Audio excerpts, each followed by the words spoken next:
For every city you burn, I'm gonna build one high.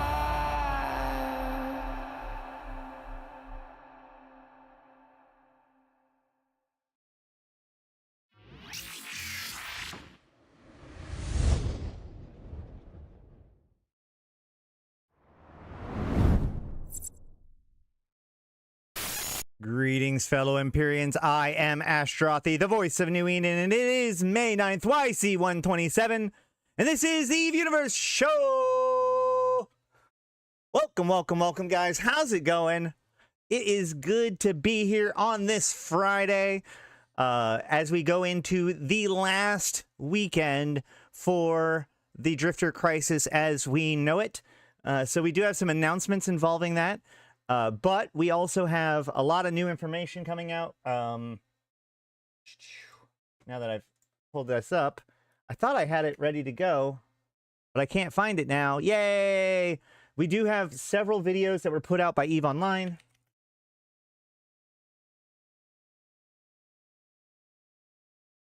EVE Online put out several of the videos of Fanfest presentations that were not streamed during Fanfest as we knew it. And so we will be covering today. We can cover, I don't know how far we're going to get into all of these. My hope is we can plow through them, but we have about 2.5 to, probably about 3 to 4 hours of content just in videos. So we may have to cover this over multiple times, but we have third-party tools. We have, oh wow, they've put out even more. Never mind, they've put out even more. So we have stuff about Carbon Engine, leaving stackless Python behind. I actually know that we've been asking a lot. People have been asking a lot of questions about this conversion from Python 2 to Python 3, what that might mean. So hopefully we'll get some clues there. There's a Little Things panel, which Little Things is always amazingly fun. Yes. Oh, if you have put any effort into the Squall skin for FanFest, right now, like if you're watching this live, right now in a separate tab, go to Twitch and start watching one of the content creators, because like I think we have like maybe 3 or 4 hours left to earn progress on the Squall skin. So you might want to check to see if you can still do it. But they did. So yes, today they were supposed to do a CCP stream, but they were all sick, so they opened it up to the rest of the streamers. I put it out as soon as we got that information in our Convocation broadcast. Good reason to be part of the Convocation and be paying attention to broadcasts. But that Squall skin, oh, is it less than 1 hour now? Wait, less than 1 hour to start it, or less than 1 hour left total? Yeah, okay. So if you right now, especially if you have any progress from it from FanFest at all, if you go to twitch.tv, okay, so you've got like right now, if you're watching this live, if you're not watching this live, sorry. But just to remind everybody, this is, why is somebody inviting me to a fleet? I don't trust that at all. Hold on. I'm still going to accept the fleet just because who cares? What is this? I don't know what this is, but let's hope I don't get ganked. Fleet. Leave fleet. Confirm. I'm in a shuttle. Like, ganking me would be really silly. No. Well, by that I mean, people watch these videos after I'm done recording them. So if you're watching this after the fact, you're kind of SOL. But if you watch it right now, if you're watching it right now, make sure to, oops. We showed off the skin the other day, but just to give you guys a small version of the preview, this is the skin. It's got purple stuff on here. These letters light up yellow. That's fine. And there's like purple traces that come along the back of it while it's moving around. So it's kind of a cool skin, and it's free, and not a lot of people got it because you had to watch CCP stream. So it might be worth grabbing it just to see if you can sell it later. The newest one, the sponsored security skin, this one is also available if you keep watching streams. This one's available for a few more days.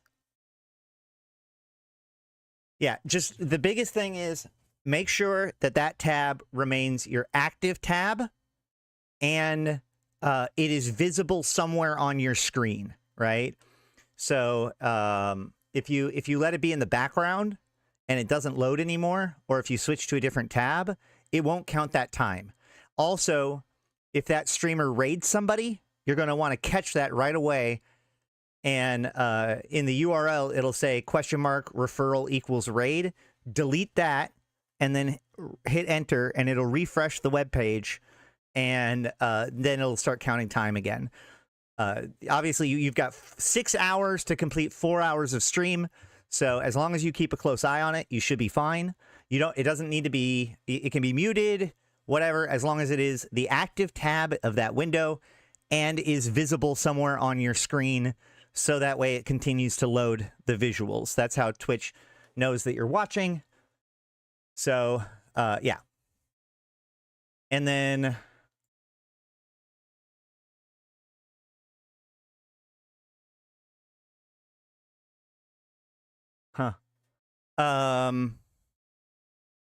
So today I was going to cover some PI stuff, but we also have news. Let's jump first and foremost into the New Eden news, and then we'll cover other stuff, just in case I feel like cutting this out for its own segment. Oh, sorry. Actually, first, announcement. And we'll talk about this a few times probably today's stream. So this event is currently ongoing still. It ends on the 15th, and the big rewards are going to be the Plex, the Praxis, and the skill points. The box is, random, could be good, could be not. The unlimited Architect of Nightmare is probably going to be good, but the big one for everyone that I think it's pretty easy for me to argue that you should go for is the Plex, the Praxis, and the skill points. So as part of the Convocation, we are both pleased by the Vanguard keynote and panel both. Some frustrations and silly. CCP Collins called me out specifically with a joke he made on it. Which joke, Laurelite? Because we watched the Vanguard keynote one of those days. One of these days we watched the Vanguard keynote. But, okay, so we have a deal going on, okay? The Convocation is going to be raising money for Legion as it's coming up. I've been trying to think about, what to do with all of these blueprints that have been flowing in. So here's what we're going to do. If you're a member of the Convocation and you wish to help out with this fundraiser, we have new projects going up. There are still a couple of projects that are going to be wrapping up right now, but we're putting up new projects for all of the BPCs as part of this event. These are just donations. We're asking people, if you have excess BPCs, you can donate them to the Convocation. Just so that we can try to collect them all together as quickly as possible. So the next step is, if you are interested in finishing this track, I know that there are some people that don't have a lot of time on their hands, but might have some ISK. And so we are offering, there are multiple ways of doing this stuff. We talked about before how the easiest way was tourism, but tourism has been cut in half its progress. So now it's going to take more than 8 hours, pretty much of continuous tourism, in order to complete the track. That said, if you are interested in the tourism track, I believe right now, if you go into the COE Discord and express interest, we have one of our guys who've been running the tourism fleet, who said that he is willing to do the tourism fleet today if there is enough interest. So you can hop in there and get started with that. However, if not, we have this line of track where it goes basically mine some Tyranite, manufacture a thing or two things, then sell it, and then repeat, right? And so the big limiter there is the BPCs. And I think we calculated it's somewhere, depending on what stage you want to go to, it's somewhere between 70 to 120 BPCs that are required just to do all the manufacturing to get that track done. The nice thing about that is that you can actually put the builds in the build queue. You can start your build and then go off, continue mining and stuff, and just only accept or finish the builds when it's time to get the credit for it, and you'll instantly get credit. So this isn't the cheapest way to do it, obviously, but it is by far the fastest way to do it. You just mine Tyranite, and use the BPCs and complete the BPCs when you get to that step, and then sell the product either to yourself or on the market or wherever, right? So what we're going to do is we're going to offer, if you, for 500 million ISK, we will give you all of the BPCs that you need to complete the project. And all of the proceeds from this is going to go directly to our project's fund to help fuel things for Legion and all that stuff. So this isn't my ISK. We're putting it directly into our project's fund, which goes, of course, to our projects, which goes to people doing work for the Convocation. So please DM Ashtarothi, either on Discord or in game, if you're interested in buying that pack. And I will work with you all the way through to make sure that you can get it done. And if you are willing to help out with this fundraiser, feel free to throw your BPCs at us, either to remember to calculate build time credit is only given on delivery of items, amps and so the amplifiers and limiters have the shortest time. We have a collection of both. The idea is that you just, like I said, you just throw them into the build queue, as many of them as you need to. Then you go out and mine, and every time you get to that point in the track, you just complete one of your jobs and you just keep going, or two of your jobs, I guess. So that is what we're doing in order to try to help people wrap up this event by the end of it. So yep, those projects should be going up for the Convocation now. And yeah, so that'll be available basically as soon as this stream is over. We've already have enough for 1 or 2 people that are interested in taking advantage of this to start now. And hopefully, depending on how generous our Convocation members are, we'll go for it. The problem is that every time we get to these kinds of events, people like to just throw stuff at me because, they know that I work to try to make sure that to use stuff to help out other people. This is not an uncommon thing. I get it all the time. I just had somebody give me 75 skill injectors because he quit the game. And so I use these things to help out people, both from stream or both in Convocation, whoever I can. But like with events, it always is kind of disappointing because people throw me their excess whatever, but events end. So I end up with a bunch of excess, just expired stuff. So I'm hoping that this will be a good opportunity to help raise some funds for the Convocation as well as we enter into Legion, because we are going to be wanting to be working on building Babaragas and potentially Sartharials, which is why I was planning today to cover like Abyss stuff, but Abyss and PI, but with all of the news that's been coming out today, or all of this videos, and there's also an MER, there's a New Eden News, there's all that stuff. So probably won't get to it today, but over the next couple of weeks, as we get prepared for Legion, we will be covering things like Abyss, Angel Faction Warfare, and PI to help people get ready for that. So, all right. Anything else as far as announcements go? Was that good? I did put out a message to the Convocation about all this. I think that's all of my time-sensitive announcements. Oh, yeah. So not only is there a tourism fleet today, but tomorrow at my normal stream time, so in 23 hours and 45 minutes, I will be putting together a Labyrinth fleet. So make sure to be in the Discord if you're interested in that. And the goal is that we're going to do Labyrinth fleet. We're going to try to do Labyrinths for as long of the day as possible as kind of an opportunity, because I know a lot of people. I was actually kind of surprised by how many people came to me after, not yesterday's stream, but the day before, saying like, okay, well, when are we going to do Labyrinths again? So, well, yeah, no, like if you don't need the full track, then we can figure out something for a smaller amount or whatever. But yeah, we have the bottom line is that we will have the BPCs for you to help you finish the track quickly. But either way, the point is tomorrow we will be doing a lab fleet. Our goal is to be going for as long as we can. So that way anybody who's been like, oh, I want to try this content before it's gone, will be able to. So that's going to be happening tomorrow. All right. I think that's it for like my announcements, and we'll be, somebody remind me later on to bring it up again, probably. And we will get going with the news.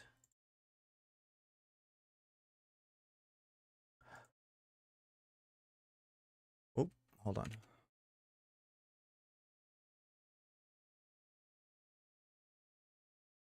New projects are up. Yay. All right.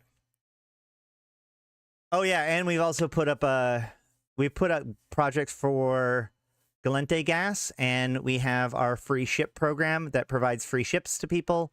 We have our gas huffers back and available to people if you are a member of the Convocation. If you have any questions, we talk about it during the Alliance meetings on the first Sunday of every month, but if you need any help, go ahead and contact myself or Thrans or Norin when it comes to the free ship program. Thank you very much to Norin for making that possible. All that said, let's... Greetings, fellow Empyreans. I am Ashtarothi, the voice of New Eden, and this is your New Eden news for May 8th, YC127.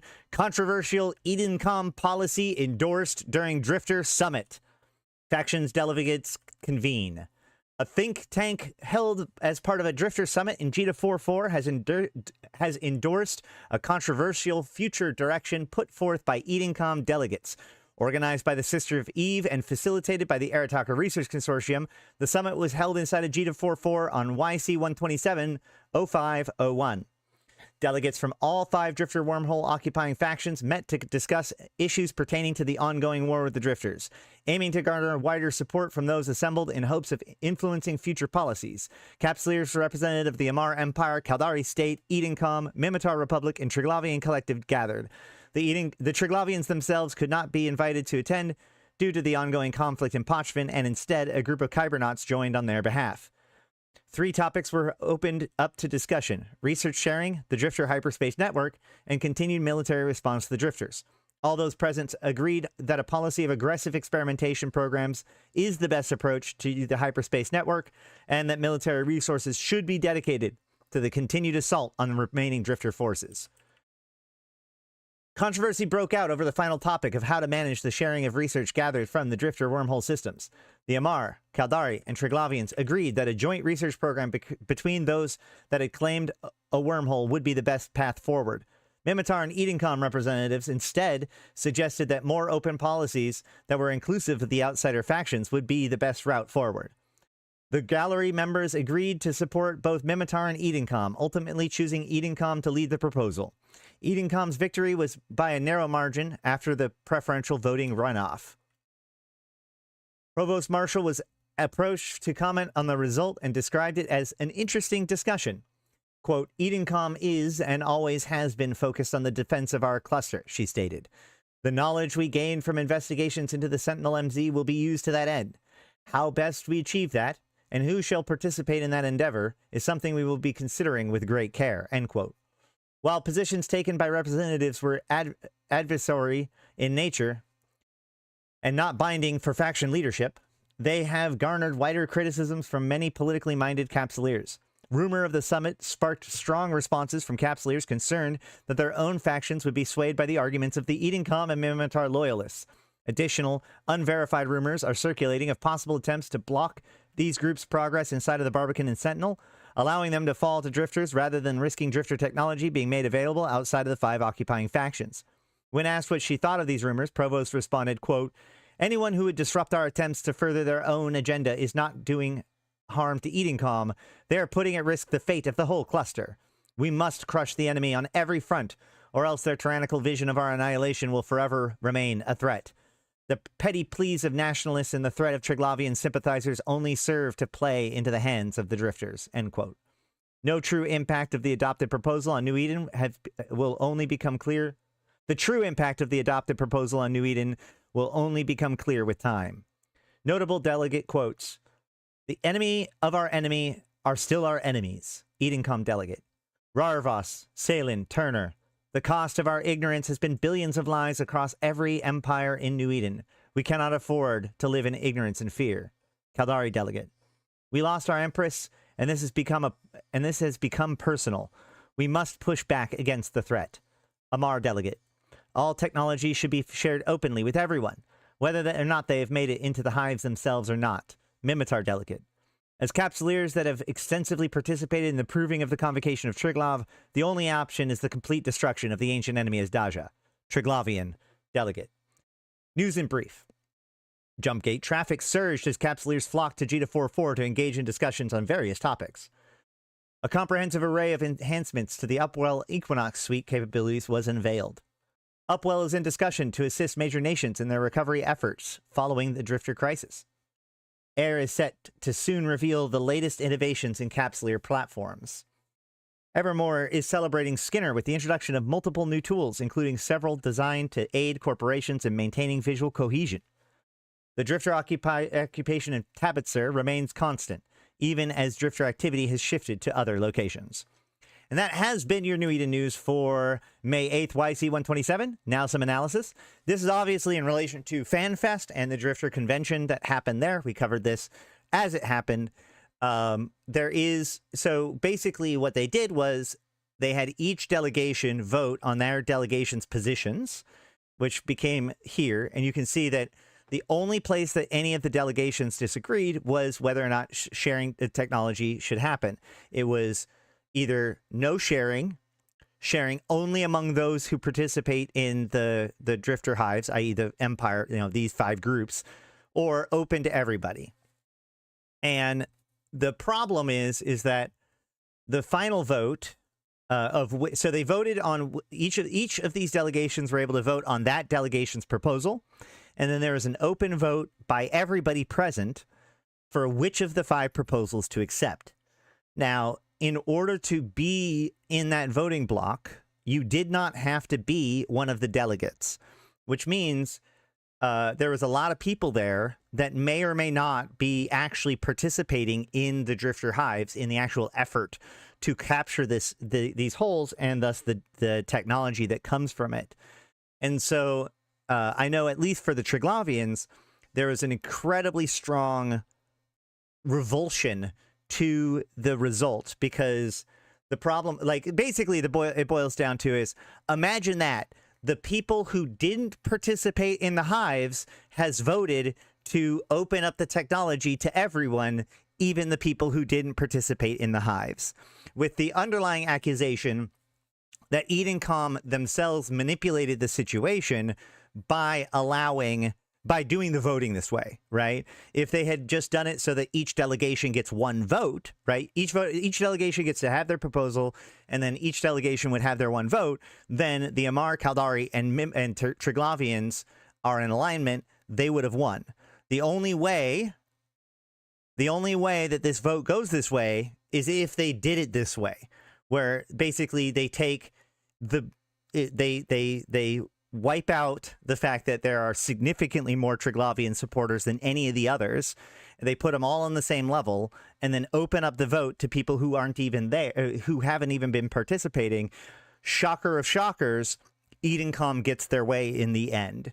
So, and this is definitely, like, what I'm saying right now is all RP. Like, all of this is RP. All of this is just, RP nerds being RP nerds, all that sort of stuff. As they even point out, this may or may not have any impact whatsoever, because it's just like a demand from this panel for what to do. There is a good one where it's like Galente did rig the vote because they're the true winners of this, right? Because they're the only empire of the 4 core empires that would rely on an open release of information versus joint. So if the Galente had a choice, that's the position that they would take for sure. But yeah, so there has been a lot of consternation because of this, and that's what they're talking about, where the pro-Triglavian people especially got really, really mad at this. And while the pro-Triglavian people were actually, there were some of them helping out with EdenCom and Concord and a few others in their own wormholes, there was a push to reject that and push back. Now, we can go in game and see, I don't actually know how, whether or not they've been doing it, but if they are pushing back, they've been completely unsuccessful in doing so. Because as of right now, effectively all of the sites, all 5 of the wormholes are completed. Now, this event ends on Tuesday, and these things continue to go down and up, so we're going to have to see how this goes over the weekend. We were joking around about how, because of the decay of things, wouldn't it be hilarious that if the last second CCP is like, oh, the Asdaja readout decayed to 99%, 10 minutes before downtime. I guess you failed. But, that would be traumatic.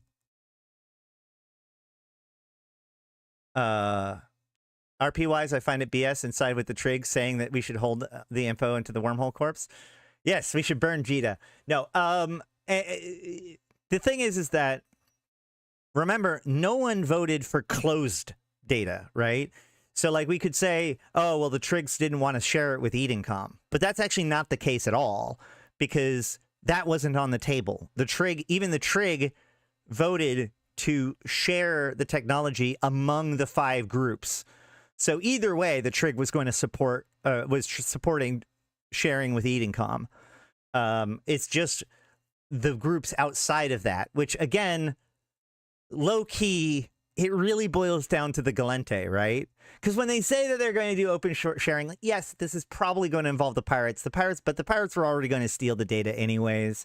So, like, really the vote was just to let the Galente in, if you think about it. Not sure if they'd have the balls to say, oh, darn, you dropped to 99% 1 second before it's over. Sorry, Trig. Bet you won't. No balls.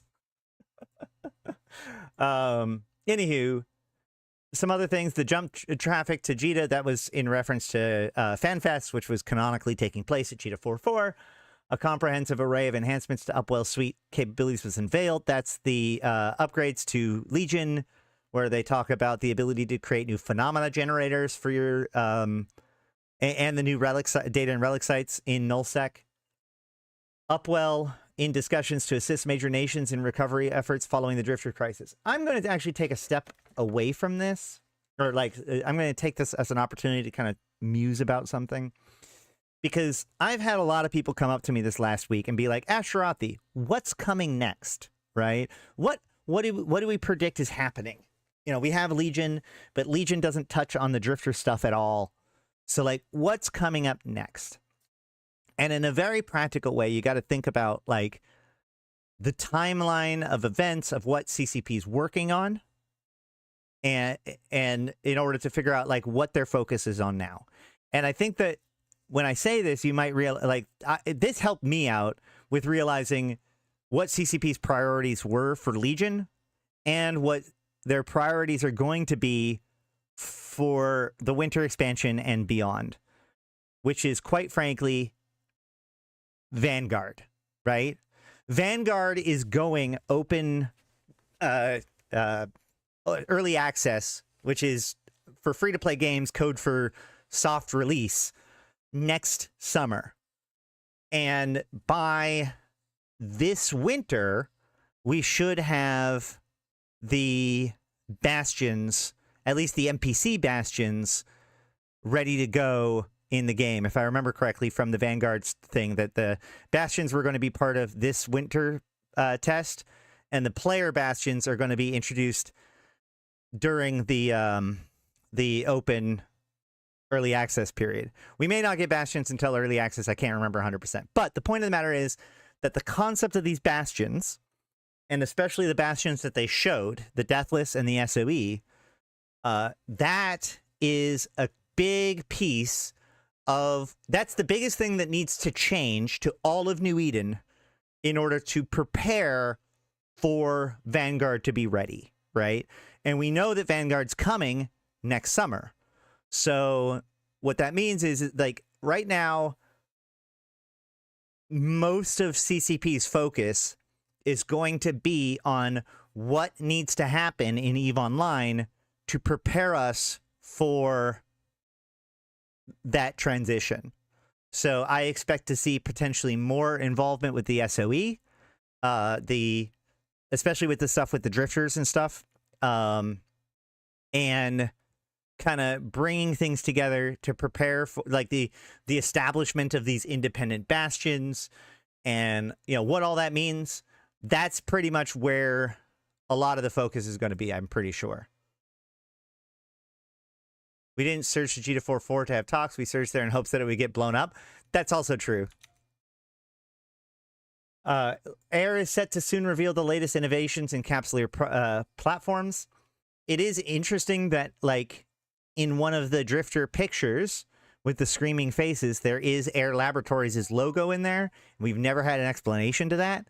But also in Fanfest, one of the things that they showed on a slide but never really went into is, I think that what they're going, if I remember correctly, they're going to be doubling the SP gain that you get from Air daily goals. So that may be one piece of what they're talking about here. Evermore celebrating Skinner.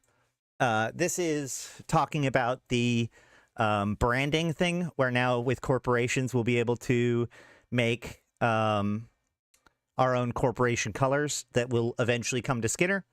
And then this is a good one where it's just a reminder. We should actually probably check out Tabitzer. I wonder how much this vote is going to relate to Tabitzer, because if you think about it, so one of the votes was how to deal with the hyperspace manipulation of the drifters. The most egregious example of the hyperspace manipulation that's been going on by the drifters is, of course, Tabitzer, which has now been permanently modified by the drifter invasion. So I assume that because we have authorized destructive experimentation on the hyperspace network, that will theoretically resolve or, involve Tabitzer. The air spectral image makes me wonder if there's actually something nefarious behind the creation of Capsuleers. I mean, might be.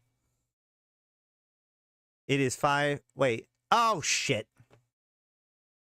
Did I forget the number? Did I not change the number somewhere? Hold on. Let me fix it. Yep, I forgot. I didn't adjust the title.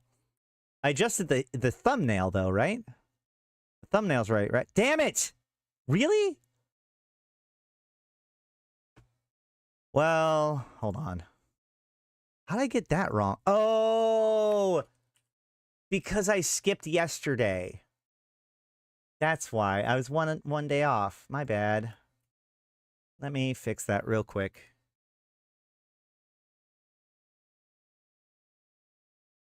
Thank you.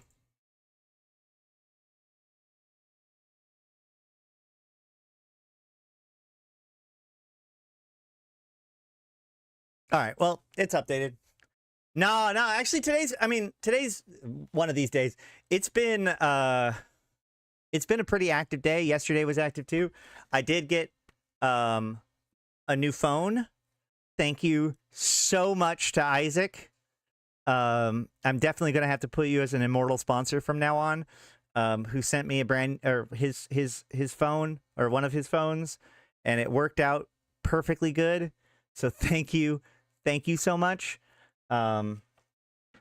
Yeah, very cool. Appreciate it a lot. All right, but oh shoot, I'm gonna wrap this up so that way I don't have to edit too much when I'm trying to do this. Probably already too late, but this is it for your New Eden news on May 8th, YC127. Even though we're recording this on the 9th, apparently. I've been Ashrothi. Let me know in the comments down below, what do you think this is all leading to? We don't know what this drifter tech is going to be. What's it going to be? They just released T2 drifter ships. We could have new modules, new ships, new whatever, new ways of manipulating space-time. What do you think this is all going to lead to now that this information is theoretically going to be shared with everyone? But with all that said, if you're watching live, hang tight. If you're watching this as an edited video, thank you guys for watching. Please like, comment, and subscribe, and consider supporting the channel and sharing it with a friend. I've been Ashrothi, the voice of New Eden, and I'll see you in space. All right. Cool. Great. Let's talk about PI. I did say that he was cool proof. Isaac is a good dude. All right. Can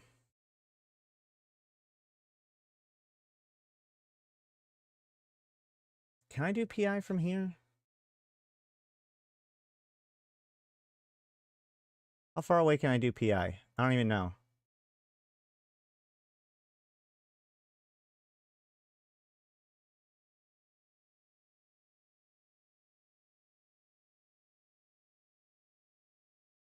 I can I not?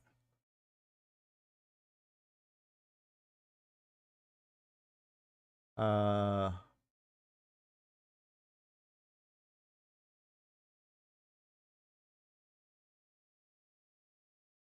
oh, my cycles are still going. No.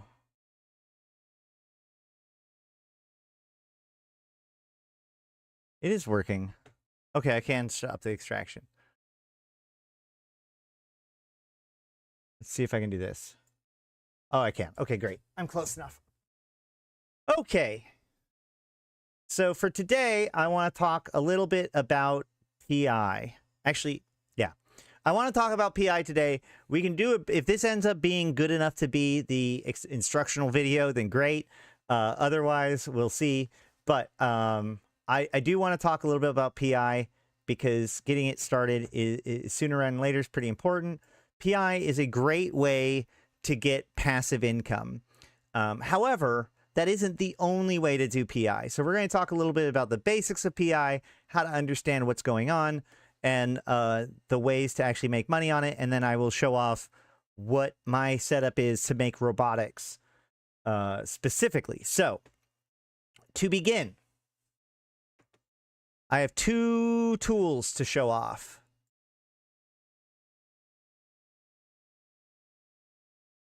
Here is the PI scheme. So basically the way it works is that PI, planetary interaction, planetary industry, is the act of extracting resources off of planets to and upgrading those materials together, right? So each stage requires previous stages to build up and up and up, right? PI does require Omega for the most part. Yeah, I mean, technically it doesn't require it, but to be on any level of effectiveness, it does. So, the point is that any planet in New Eden below, I think it's 0.8 space, can theoretically have PI on it. The lower the security status, the better the resources there is to extract. However, you also need to consider the Planetary Customs Office, which that I can't look at from here. Because whoever owns the Planetary Customs Office, POCO, will control how much it costs to take things off of the planet. However, if for some reason somebody tries to screw you over, you can always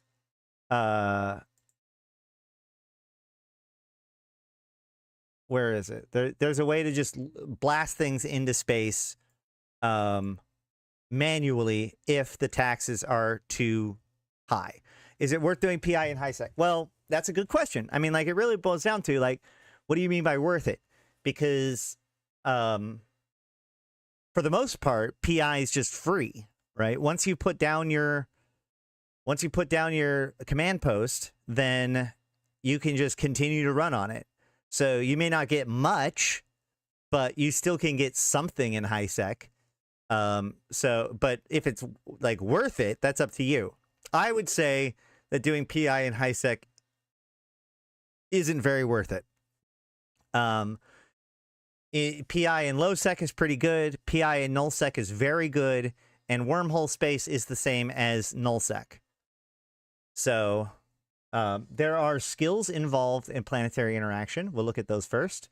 In fact, there's an entire category of skills, planetary management, where we have planetology, advanced planetology, command centers upgrade, remote sensing, and interplanetary consolidation. So of these, the most important one is going to be command center upgrades, and then planetary interplanetary consolidation, then planetology and advanced planetology, and remote sensing last. Remote sensing is what allows you to analyze planets that are not in the same solar system as you. So if you are just in the solar system that you're doing the PI, it's completely useless. Command center upgrades allows you to upgrade the command center, which is what gives you more CPU and power grid, which gives you more facilities and more extraction. So that's just that's raw capability there. And then interplanetary consolidation is how many planets that you can manage at one time. You can have up to 6 planets if you have interplanetary consolidation 5. The most extraction production takes 3 planets. So you could have 2 sets of that if you wanted to. But we'll look at that later. And planetary and advanced planetology is actually very interesting because when you look at a planet, let's see if I can actually do this. When you look at a planet, nope, I can't. Wait, no, yes. Yeah, when you look at a planet, you can see the resources available to you, right? However, based on your planetology and advanced planetology skills, what it shows you will be different. And so the better your advanced planetology and advanced planetology skills are, the more resources you can actually find. And if you can't see it, you can't mine it, as far as I know. Somebody can correct me if I'm wrong. This is not something that I'm grand master of. So if I'm wrong at any point here, somebody's going to correct me, hopefully. But the point is that, like, even if you know that some resource is there, if your scans aren't showing it, I'm pretty sure that your extractors won't mine it. But either way, having that advanced planetology and planetology will allow you to scan more effectively. Now, at the bottom here, underneath the scanner, we can see that there's these sliders. And when I slide this one to the right, things kind of disappear. To the left, it appears. And then if I do the left one to the left, more appear. And if I do it to the right, more disappear. So the reason why is because this allows me to set the scale for what PI is counted as what, right? So basically, the more PI that is somewhere, the higher up this slider it is. And so I can move these triangles to kind of put my heat gauge at different levels. So if I go like this and do the full spectrum, all the way to the left, all the way to the right, this is an absolute scan of the wormhole, or of the planet. So you can see that there's a lot of low-level stuff, but it all kind of looks the same because it's all yellow and green, which means it's all kind of in this band before orange and before blue. There is some blue here, but mostly it's in this kind of mid-range band. So if I pull my top end down until I start seeing white, and I pull my bottom end up, I can kind of adjust it. So now I can see where the real hot spots are. Like, these are the best spots on the planet for this material. And I can change the different materials to see that, all that kind of stuff. So that's how to scan the planet to know what kind of materials are there and where the best stuff is. There are 2 different types of PI management as far as I'm concerned. There is extraction to P2, and then there's beyond P2, right? So let's go ahead and look at this website. Here is all of the different types of planetary materials via the different planets. So you have the highest level, which is P4, and that is high-level factory. But basically, on any given planet, you're going to extract what's called P0. And each P0 becomes one and only one P1 material, okay? So, for instance, if we look here, let's say, eventually we're going to work on robotics, right? So we can go to robotics, which is a P2. Nope, it's a P3. My bad. It's P3 production. My bad. So robotics is a P3 production. So what I need is mechanical parts and consumer electronics. And consumer electronics comes from toxic metals and chiral structures. And toxic metals comes from heavy metals, and chiral structures come from non-CS crystals. So I need a planet that can do heavy metals and non-CS crystals, which you can see here is an ice planet, a lava planet, or a plasma planet. So those are the 3 planets that I need if I want to do consumer electronics. And then if I want to do mechanical parts, I'm going to need base metals to turn into reactive metals and noble metals to turn into precious metals. And that can be done on barren, gas, lava, plasma, or storm.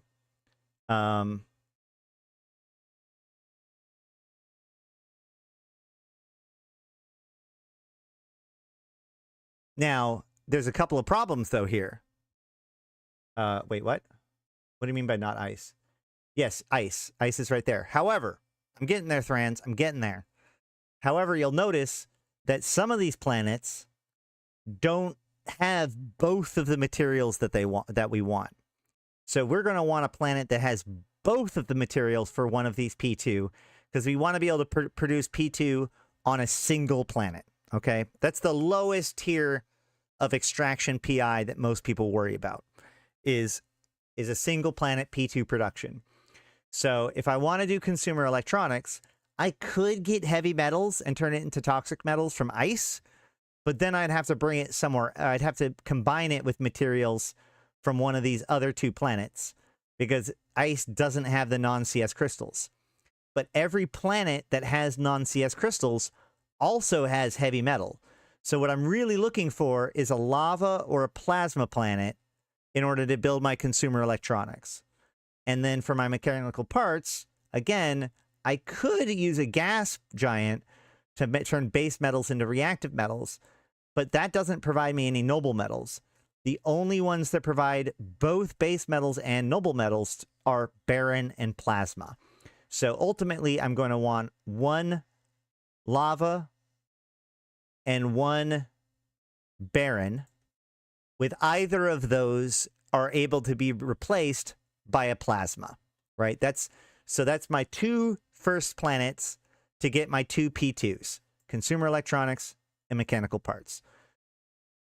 Then I have another planet, usually, that produces the P3, or robotics in this case. Now, and each P3 takes 2 P2, right? And then finally, the last piece, the P4, actually takes usually a combination of P3 and P2.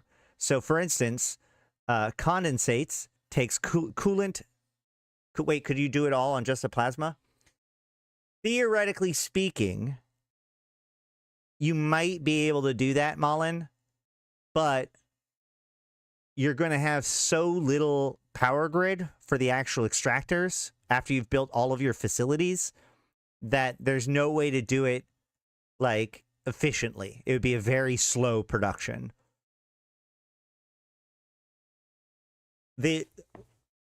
Remember, so for your extraction planets, extraction is king. You can process stuff on your extraction planet, but how much you extract at any given time is going to determine all of your knock-on effects.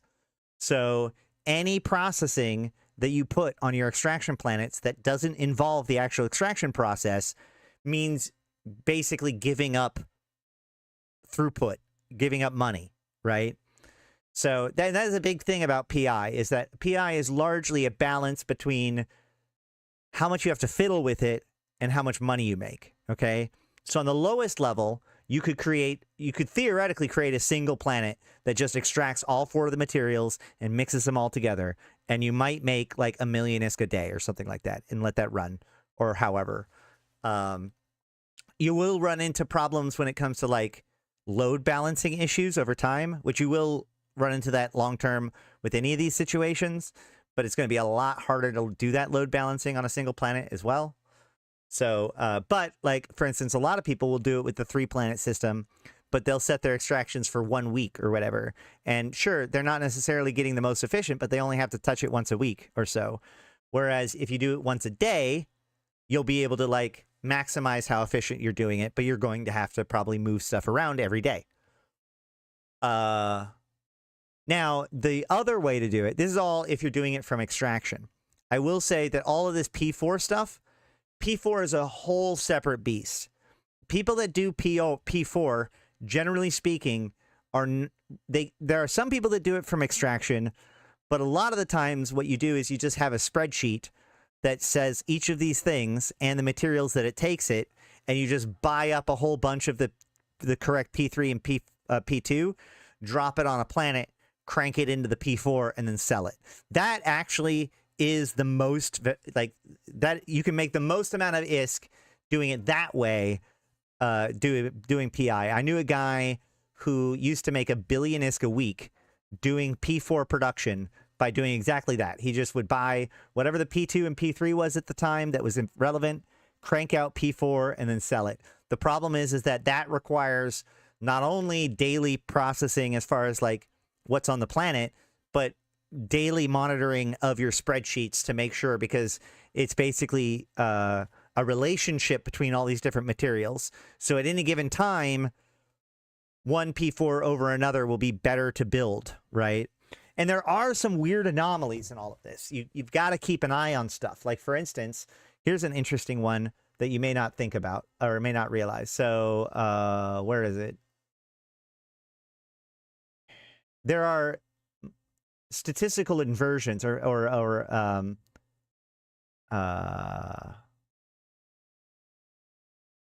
actually, this one doesn't show us the value. I have another PI. Hold on. I have a PI website. I thought that.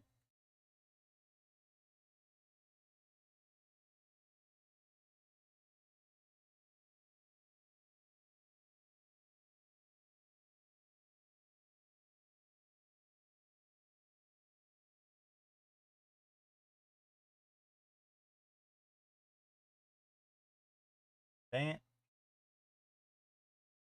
I had a PI. I also imagine it requires quite a bit amount of capital to make a bill a week that way. I mean, yeah. You have to have a couple of bills seeding. Every time you import onto a factory world, there's a chance for tax. Yes, finding a world with good taxes is incredibly important to this.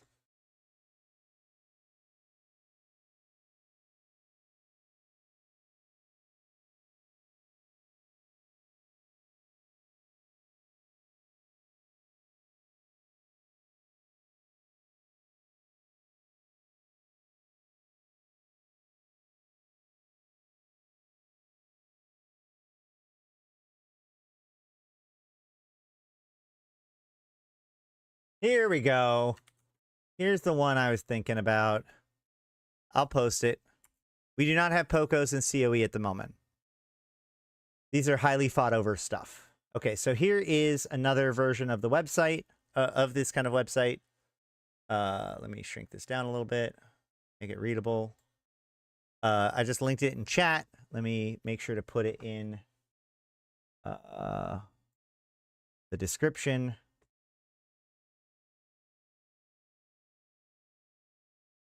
Boom. So this seems to indicate like the value of things. So let's go ahead and look at this real quick.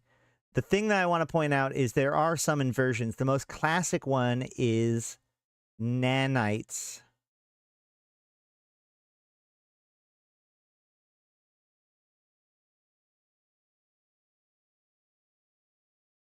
Which I can't. Nanites. Do you just build? Hold on. I'm having a moment of madness. This is why I've been... Okay, yeah. Got it. So, here's a fun one. Nanite repair paste, right, requires nanites. But the problem is that nanite repair paste is so used and so produced by people that there's actually an inversion of value. If we go to...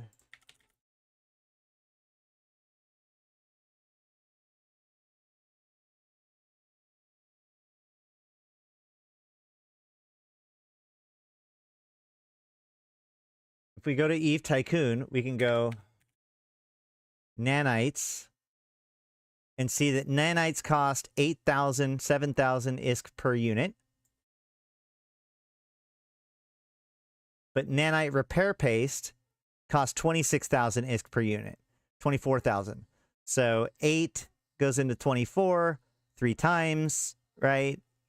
Somebody gave me shit for making sure to do basic math on the calculator as if like doing it live, like, I don't know. I like to check my math. But so basically, if a nanite repair paste takes more than 3 nanites to build, shit, I'm not even showing it. If the nanite repair paste takes more than 3 nanites to build, then it will not be profitable. And then if we look at how many nanites it takes 4 nanites. So yes, you're right. The gel matrix is also a big piece of the cost. We can go back here and look up gel matrix.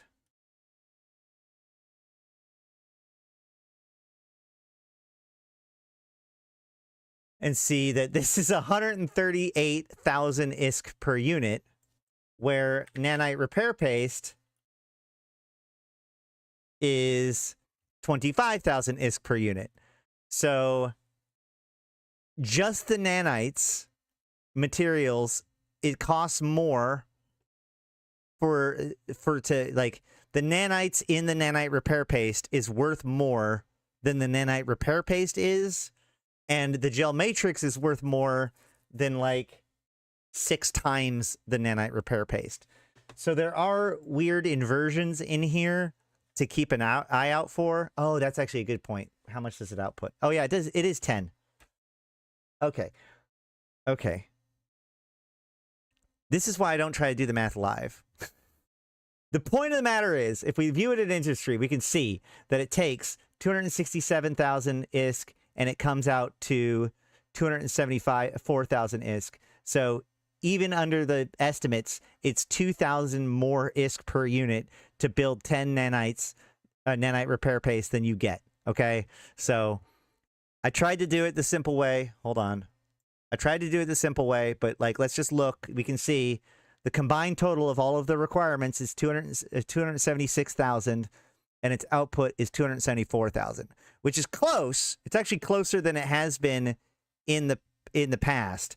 But this is all I'm saying is that like oftentimes when people are doing PI, you think of it as like, oh, well, people use this thing, therefore I will build that thing, and you can't necessarily look at it that way, because there's a lot of other pieces in play here. Actually, Savapid brings up a really good point as to why this is the way it is. If we look at the actual M3 of all of this, you know, 1 of these is going to be 3, 4 of these are going to be 3, and a data chip is going to be 3. So 9, it's 9 M3, and it comes out to 1 M3 worth of, or 0.1 M3. Yeah, 0.1 M3. So it's significantly easier to move nanite repair paste, but to the guy who just bought a bunch of biogel and brought it to their factory planet, or like bought a bunch of biogel to build this stuff, the fact that the end product is not as big is small consolation to the dude who just wasted a bunch of money. So my point there is, if you're doing higher level PI, there's a lot of like double checking the market to make sure what you're doing makes sense. It is very easy to do steps along the process that actually ends up losing you money if you're not careful. And yes, supply and demand is a big part of this. That's why I'm saying, like, my buddy who used to make a ton off of making P4 PI literally had to check his spreadsheets every single day to make sure that the market wasn't fluctuating in a way that just totally screwed him over, right? And of course, with it's even worse now in the modern day, because CCP comes out with events and stuff that suddenly require pieces like for instance, you know, broadcast nodes, recursive computing modules, organic mortar applicators. These things have been used in events recently. And so when they get used in an event, then they spike up, but then they crash afterwards. So keep that in mind. There's a lot of things that control the value of these. So that advanced production can be very good, but it can also be very risky.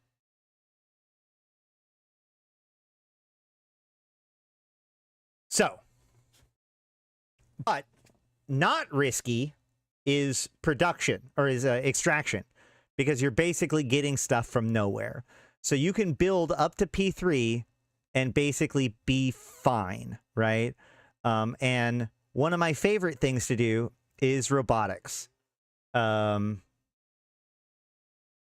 I said, you've got the lava planet, the barren planet, and either a barren or a temperate planet. Because in order to build P1 and P2, P0 to P1 is of course extraction. P2 is basic factories. P3 is advanced factories. And P4 is high-tech factories. So if we go back in game, you've inspired me to at least... This is actually, like, people ask me, what is a good thing to use a multi-character training on? This is a good reason. This is a really, really good use for your multi-character training if you ever get it. Because after about a month, you can have pretty well perfect PI skills on an alt. And then you just check on it every day. And every alt represents 6 planets that you can do. And, you know, the more planets that you have, the crazier productions you can do. You could do extraction all the way up to P4 if you wanted to. But it's going to take multiple characters worth of skills, more likely than not, in order to get that on a consistent basis. So, indie is a good one. Indie is a good one. I usually say trade, PI, then industry and hauling as my like priorities for a second account. So, and there are associated taxes to some stages of production and sales. Yes, but not as long as it's on the planet doing stuff. There are no fees. It's only when you're pulling it off of planets, when you're selling it on the market, etc., etc. That's when you get extra fees and stuff. So PI for extraction is wonderful. So, nice. So step 1, you need to have a planetary customs office, or not planetary, a command center in your cargo hold in the system, and be undocked in the system that you want to do PI. That allows you to put down your command center. Now, if I double click here, I can go to my command center. Here's my command center. And you can see a couple things. First of all, I have it upgraded all the way to level 5, which you're going to want to do. This is where that command center upgrade skill matters, because it changes how much power grid and CPU you have, right? Oh, this is where you can do the launch directly into space. Got it. So the command center does have some storage. It's only got 500 units of storage. It's a very small amount comparatively. But if you'll notice, my command center is nowhere near my actual production. Once you have the command center down, you never have to worry about it again. So you only have to buy it once for the planet, and then you put it down, and then you can put whatever you want wherever you want. You can incorporate the command center as a launch pad or whatever, but remember, moving this command center around will cost you money, because you're going to have to take another physical command center, like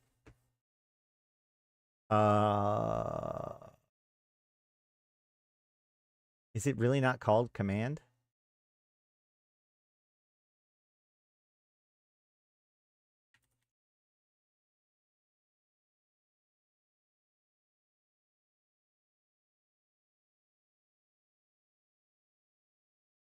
Yeah. So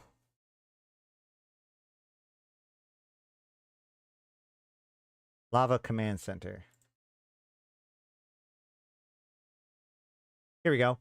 Barren Command Center, Gas Command Center, Ice Command Center, Lava Command Center, all of these. So you got to have the correct command center in your cargo hold when you try to set up the planet originally.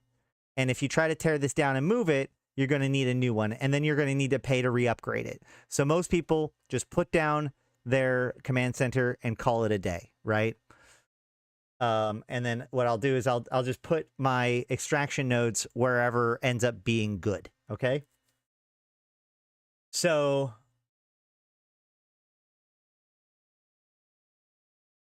this is my barren planet. I also have a lava planet.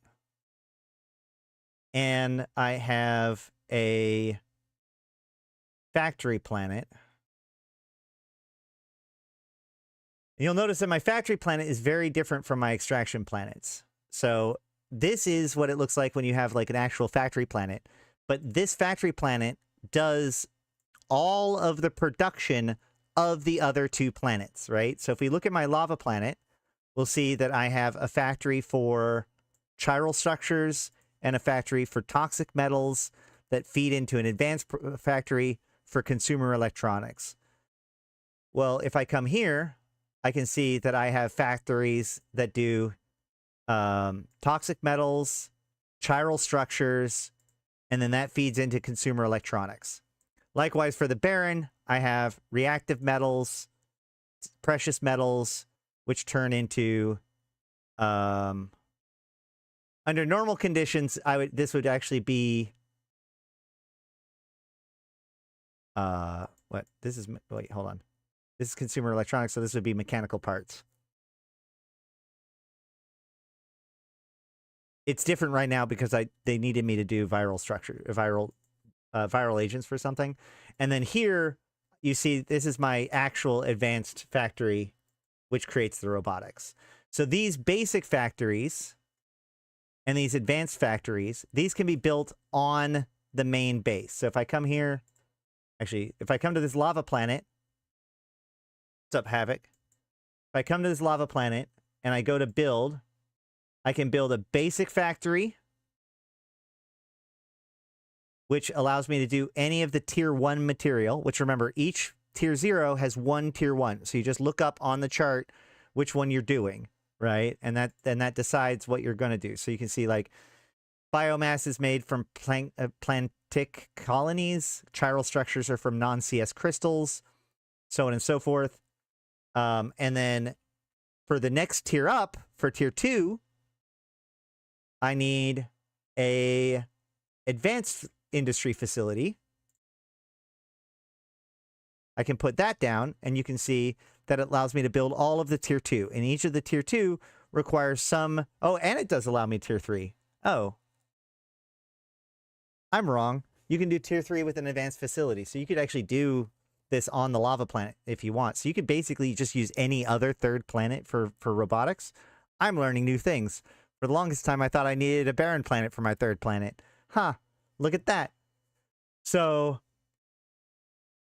either way, the point is that the tier 2 and tier 3 production is done through an advanced facility that apparently can be put on any planet. But if you want to do the tier 4 production, you have to come to a barren or a temperate planet, which will allow you to build a high-tech production plant. And that allows you to do tier 4 stuff. So tier 4 stuff requires a barren or temperate. Everything below that can be done on any planet type. Now, what you'll notice is, there is a 2-to-1 ratio for each tier up to tier 3. Okay, so in other words, in order for my barren planet to be productive, so I want robotics, right? Actually, let's go to the factory planet first. Or actually, I don't have to anymore. I can just go here. Haha. I can build my advanced factory here. Oh, my power core. My power core. So I can put my advanced factory here, and I can look at it, and I can see I want to build robotics. So for robotics, I need 10 of each mechanical parts and consumer electronics per cycle, okay? And then if I go look at consumer electronics and mechanical parts, these come out with 5 per cycle.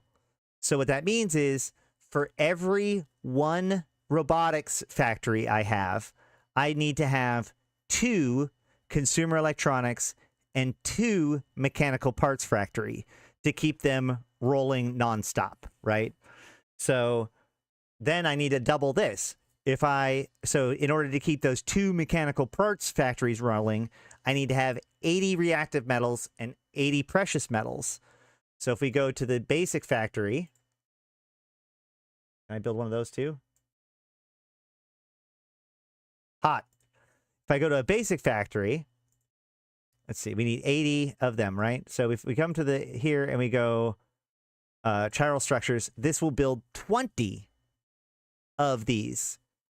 So in order to keep 2 tier 2 factories rolling, I need 4 tier 1 factories rolling. Does that make sense? So theoretically speaking, I would need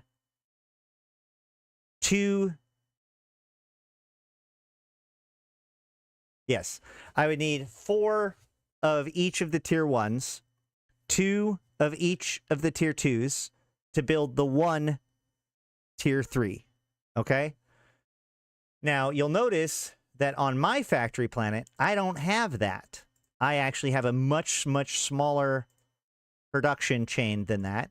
I have 1 factory of each type, which means I end up with a bunch of the extra materials. Why am I doing that? Because in order to keep those 4 factories rolling, right, it takes 3,000 units times 4, right? So that'd be 12,000 units. No, times 8, right?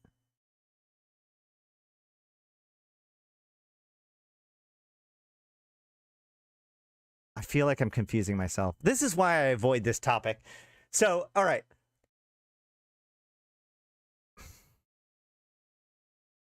Hold on a second. For one robotics requires 2 of the base of the P2, which requires 4 of the P1, which requires 12,000 units. 12,000 units? I thought it was 24,000 units.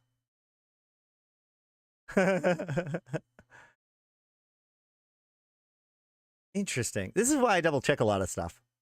So I guess my original setup was to make it so that 2 factories could run nonstop because that doubles it again.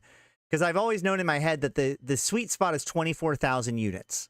You want to hit, if you want to keep a robotics factory constantly rolling, you want to have about 24,000 units of extraction coming in. Although now that I'm saying this all out loud, I think that it's T2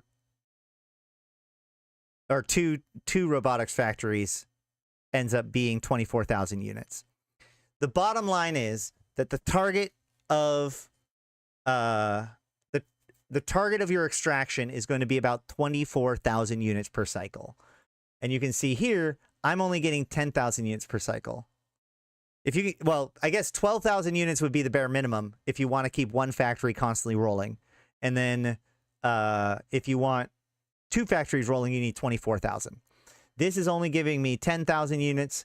So even if I had, like, this will not keep my main factory, even if I had only 1 robotics factory running, this is not going to be sufficient. Likewise, this one is only 8,000, 9,000 units. So I need to up my production in order to do that. And the only way to increase production is by increasing the number of extractors and where you place them. So, and obviously, like right now,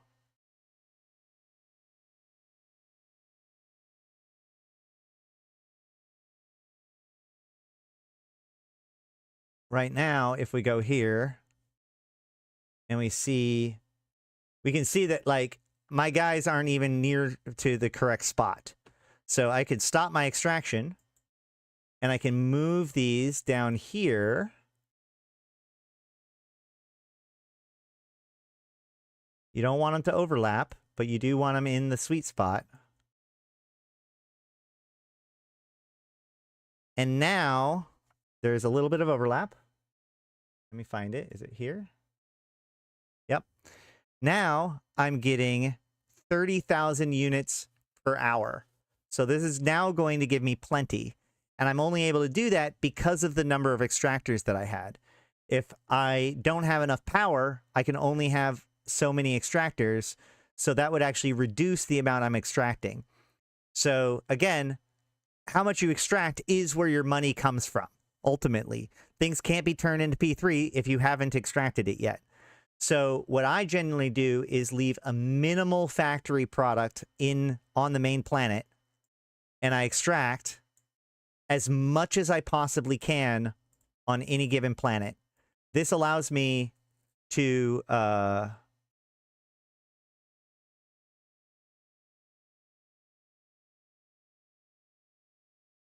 wow, that is not that much material. I can go here, set the extraction process.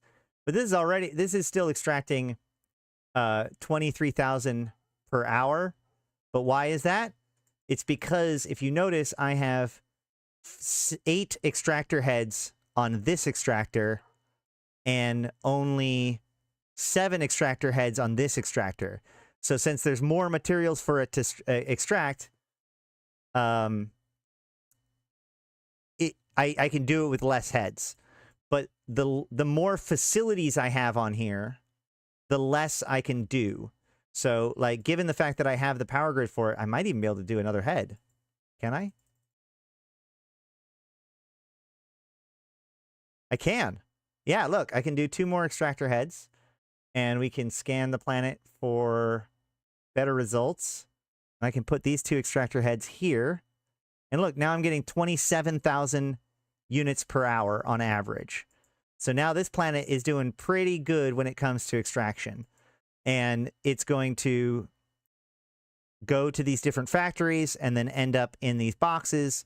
And now I can move things up to the POCO. And as long as I do it often enough, now with this much being extracted, I'm going to have to touch it like every day to make sure that I don't have enough buildup. But what I do is I move it off this planet to this planet. And that's why I have the full factory setup on this planet. Because the idea is I can just shunt everything I have off of these 2 planets and drop them on this planet. And it'll do all of the final cranking until it ends up with robotics over here. Even though, like, I don't have any robotics right now because this factory has been shut off for a while. So for your production, 27K is a good amount. Yeah, 27K is going to keep my 2 factories running nonstop, basically. So next, now that I have my extractors running, the next thing I got to do is make sure that the stuff goes to a factory. So it is useful to have a buffer, even though I'm very tight on power grid, I still want to have a buffer for everything. So I don't want this extractor to route directly to the factory because maybe the extractor is extracting more than the factories can do. So everything gets routed to a storage and then from the storage to a factory. So if you look, actually, you know what? Let's do this. Let's do this a little different. We're just gonna pretend like we're just gonna start from scratch. Actually, hold on. Before I start from scratch, this is one of my tricks. So, oh shoot, hold on.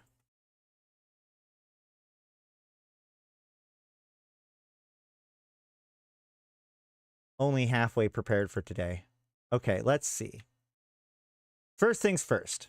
Let's get to this system so that way I can actually do my work. I need a shuttle.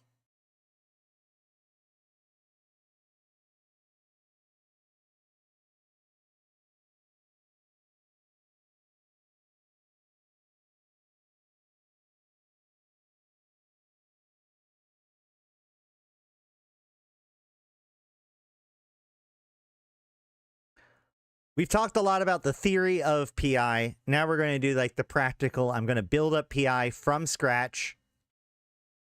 Just drop a new one on HiSec with the free slots.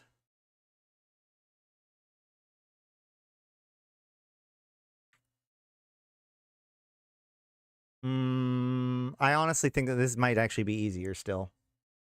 Could be right. Yeah. I don't know what to produce.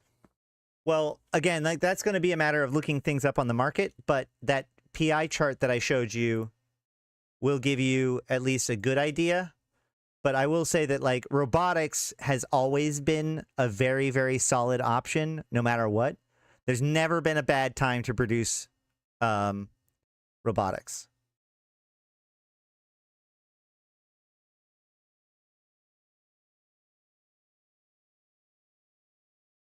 Okay. Well, let's look at it.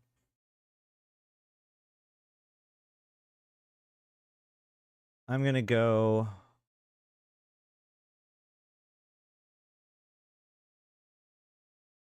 Can you produce PI in Velour?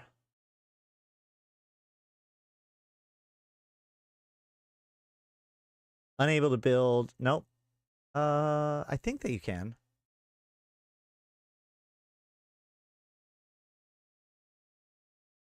Velour is a weird one because it didn't used to be the same security status.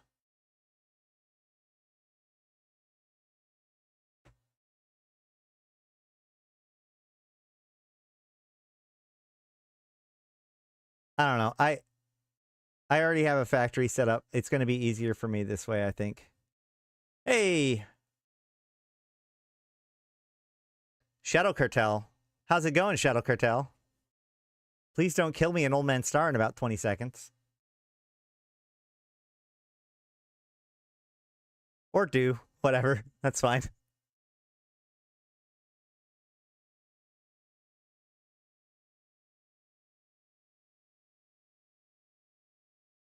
Wait, what? Wasn't there one? Okay, here we go. Definitely not a scary name. No, no. Not at all intimidating.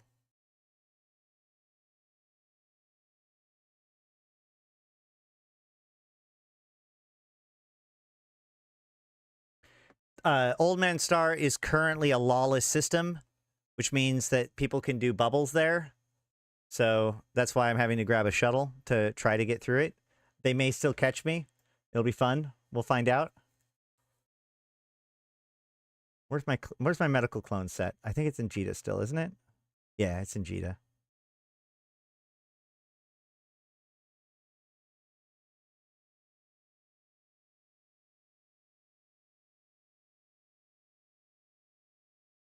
Hey, Angel Cartel is awesome. There's the police bobs. People were asking about the police bobs yesterday. There's the police bobs. Or not yesterday, the day before. Wow, very few people here. There is the Old Man Stargate, by the way. I do like the Old Man Stargate with all the extra effects on it. That's kind of cool. Let's hope I don't get killed by smart bombs or something. I'm actually kind of surprised that there was no bubble there, given how many people I just saw come through.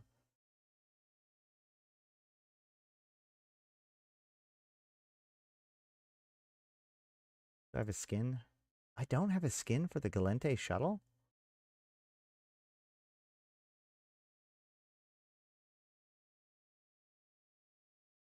Somebody had a bad day here.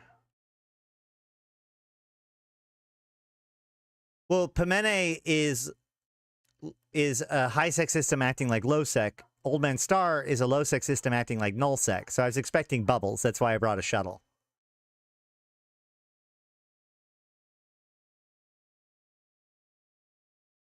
Speaking of shuttles, there's all the Niarja people, apparently.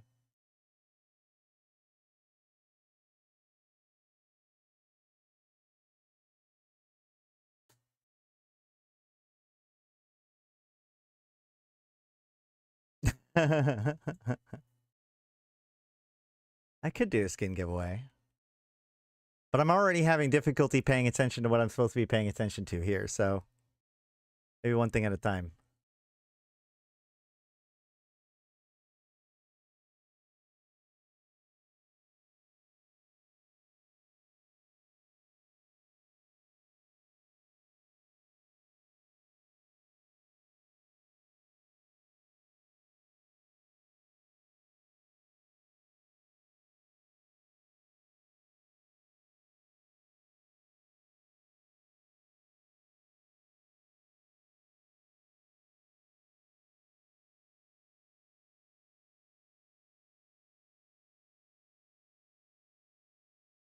I plunder the planets while you plunder my skin collection. No, no, no. Just kidding.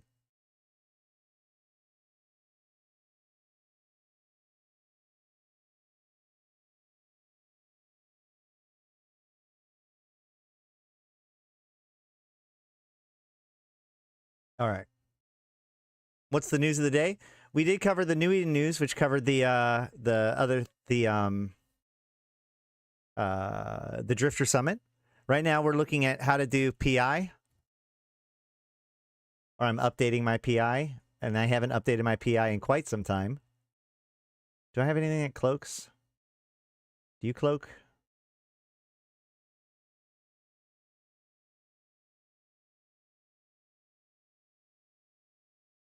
You do cloak. Yay!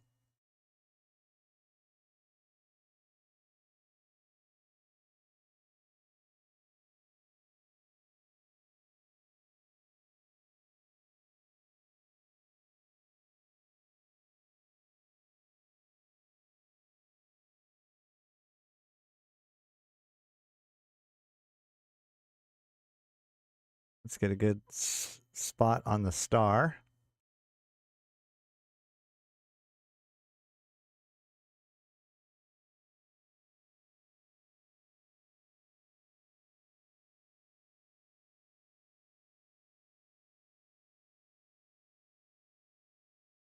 All right, now I'm going to update my robotics. Step 1. I go to my Baron. This is just going to show off a lot of different concepts all at once. So I've got my launch pad here, and I can look at my Poco from here and see, okay, well, I've got nothing in my Poco. And this is my first tip to you. The Poco offers 35,000 M3 of free storage. You can basically leave it up there forever. So I'm going to move stuff here, but you can see that I'm going to have to pay 1.2 million in order to do that. That's because the tax rate is 5% in this system, and that's due to the owners of this Poco, right? I can go customs office, show info, and I can see that this Poco is currently owned by the Weak and the Scrawny. So if I was to want to if I wanted to pay less in taxes, I would either have to negotiate with the Weak and the Scrawny to lower the prices, which this is the amount of taxes in Poco is based on standings with that corporation. So yeah, if you're friendly with them, if you're in blue status, chances are you'll have lower taxes than if you're not in blue status. But again, that gets set by the owner of the Poco, which means the other choice that I could have is to blow it up and put down my own. But of course, then, you know, somebody can blow it up and put their own. So if you can own it, then you can set your own taxes. This is why, like, one of the reasons why nullsec and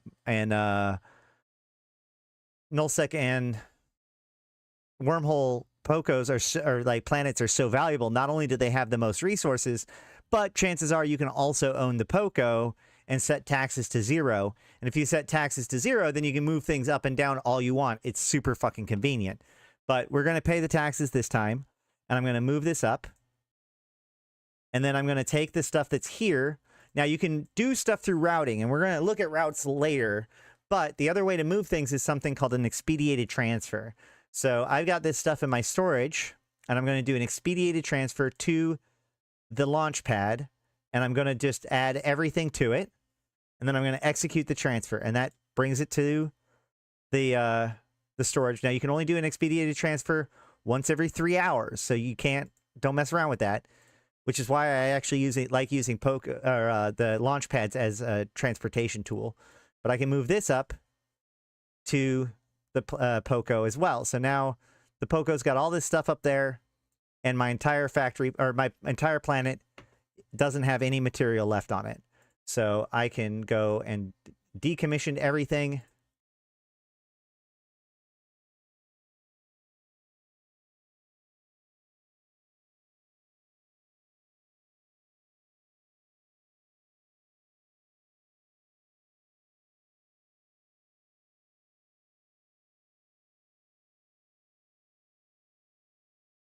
All right.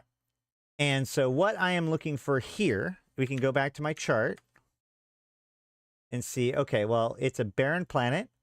my goal here is to create, not nanites, mechanical parts, right?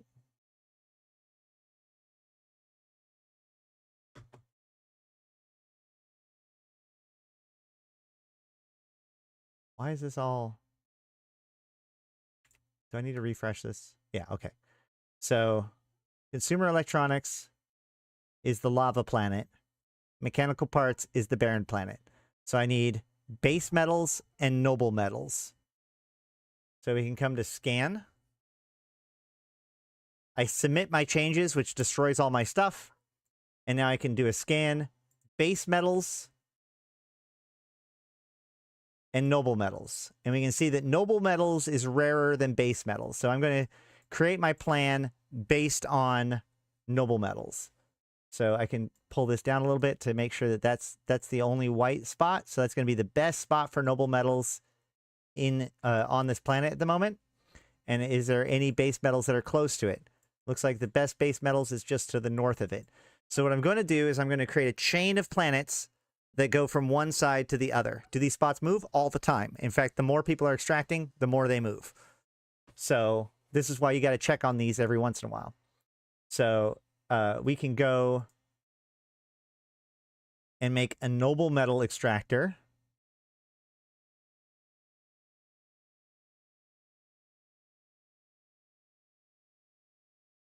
And then I can make a basic factory.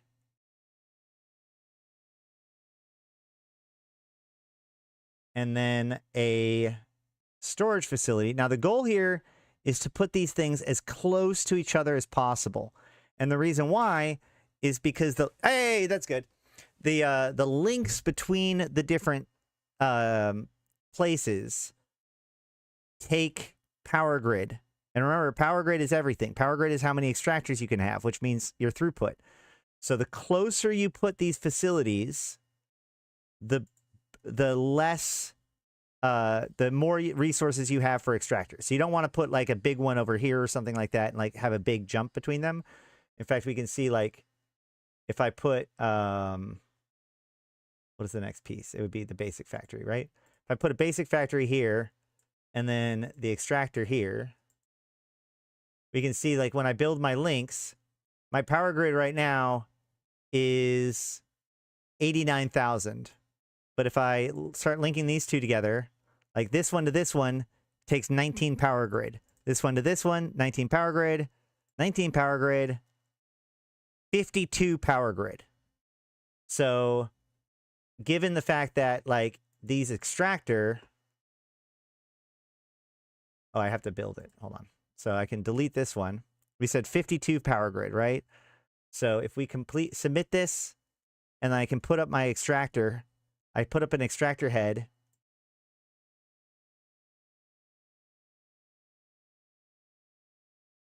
How do I check how much an extractor head costs? So it's, yeah, after edit, yeah, so an extractor is 500 megawatts. So too much of those long links will make it so that you won't even be able to have another extractor head. So that's a big point. So what I'm going to do is I'm going to make this daisy chain where I go extractor, basic factory, storage, launch pad, advanced factory, basic factory, extractor. And this is kind of my favorite method, right?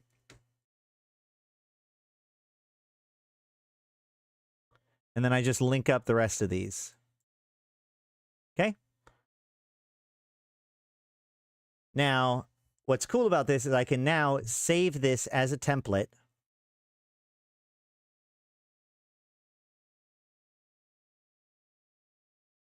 And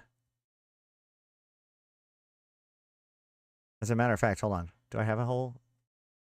Yeah, I have one just like it, just here,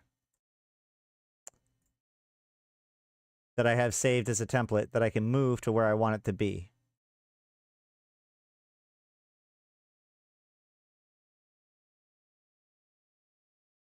And this is even better because all of these factories are already set up correctly. So I'm going to try. Wait, nope.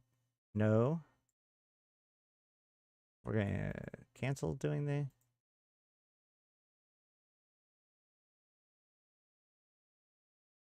How do I get rid of this thing?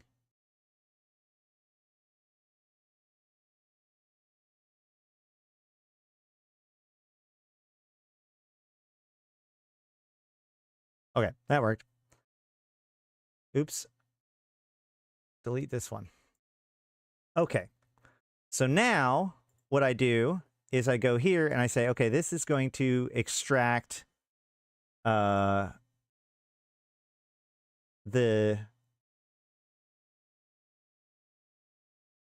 noble metals, which means this factory is going to work with precious metals, because precious metals is the P1 to noble metals P0.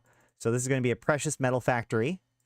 Likewise, this one, oops. And I set the destination to the box. Create route. And for here, I look at my products for my extract. Oh, I haven't done the extractor yet. So for this extractor, I'm going to do base metals because it's going to extract up here. Hopefully, yeah, I can do it. It can reach. So it's going to do base metals, which means this facility is going to need to turn base metals into reactive metals. So I install that, and then I set it to being at the same storage facility. So both of these factories are, when they're done, going to shunt it to this storage facility. And so now we can set up my extractors to do this. We can say, okay, we have more, there's a lot more base metals than noble metals. So we're going to set up 5 or 6 and 6, and then see how much more we can do for the other one. So we're going to come over here, look into installing 8 extractor heads. Now I can check to see if I can add one more here. Oh, I can add 2 more, which means this one could be theoretically 9. Cool. So now we place them. So this one's going to go into the noble metal section. And we see that the longer your program duration, the bigger your extractor heads become. So this is going to be your big choice about the difference between how long you fiddle, how often you fiddle with it or not, right? So if I extract for 1 day total, and I put them all in here, I'm going to get a lot of resources.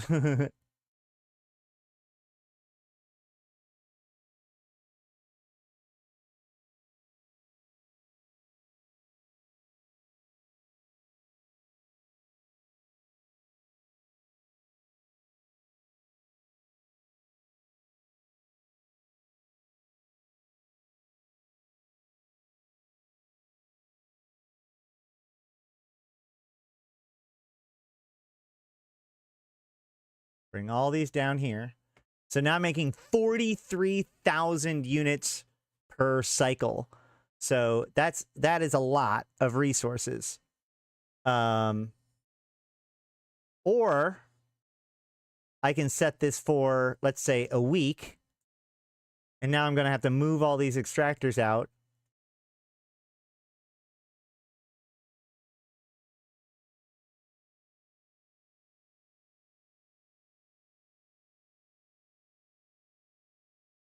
I can put them down kind of in the area.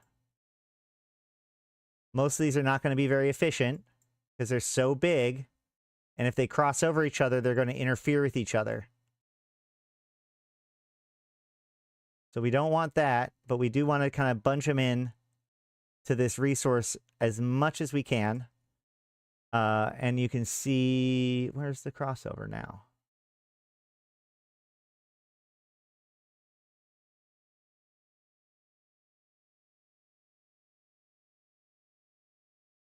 Huh.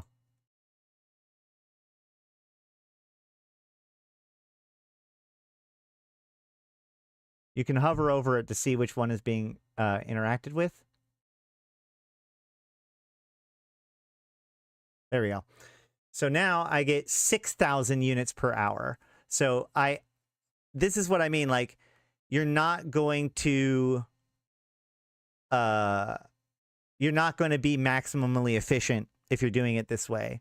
But you're going to be able to, and in fact, like in this case, some of these extractor heads, to be honest, you can see like this one's only extracting 31. Like you could actually get rid of that and not lose that much. And that's going to give you that extra power grid. So if you're going to go with this sort of setup where you're doing it for a week, you could do the full-on two basic factories, one advanced factory on the setup, and then set it to be like a week or a half a week. In fact, let's check this out. So let's see, let's try to get like the lowest touch as possible. Like you could see that if you did it as 1 day, you'd have to touch it a lot. That's fine. Let's see what we can do when it comes to as low of a touch as possible. Let's go ahead and, first of all, pull off some of these extractor heads.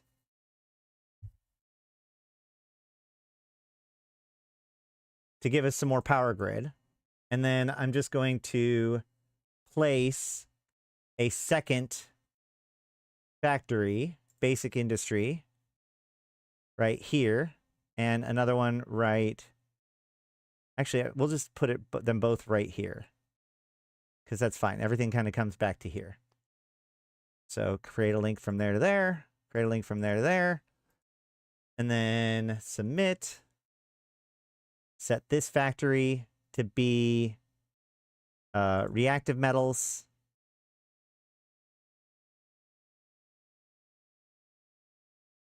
And this one to be precious metals.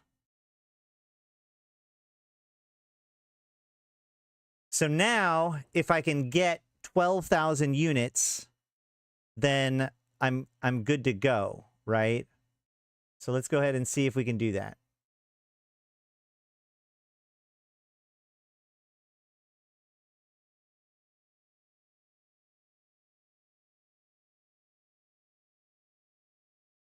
If we kick it to, let's try 5 days. Oh, actually, no, that was 14 days. So that was 2 weeks.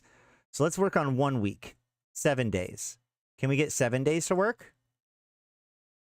And obviously on nullsec, it's going to be even easier to make this work because you'll have more resources to work with.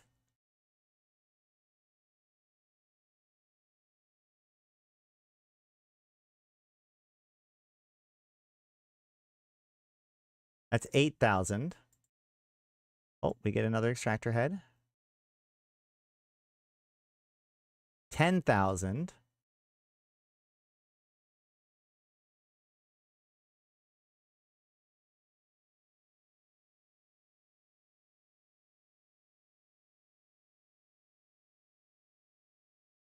Almost 12,000 there. We can kind of bump this around a little bit. Maybe we can jigger it.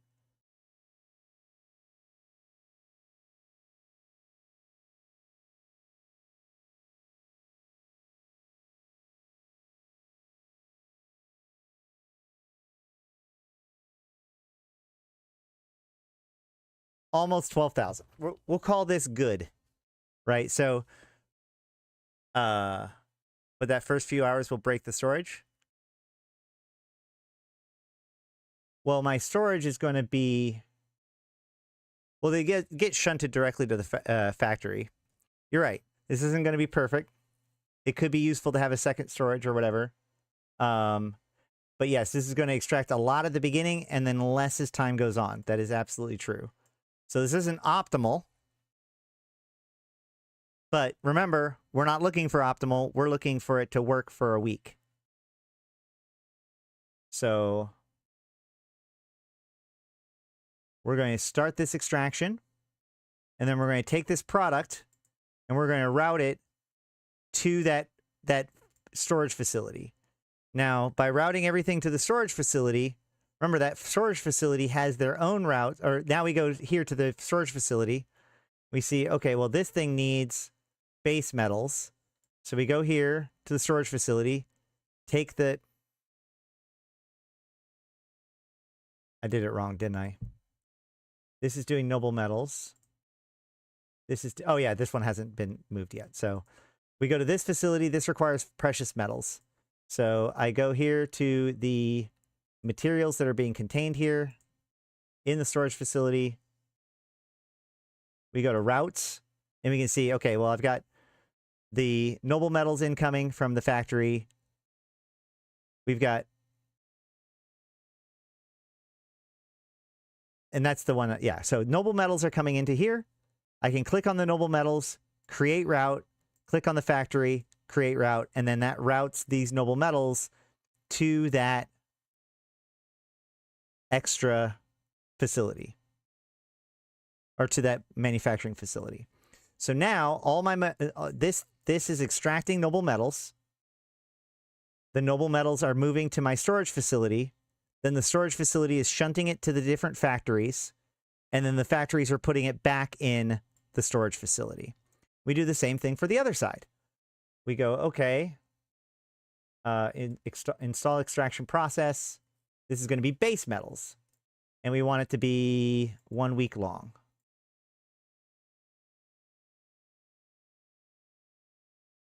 So we go here.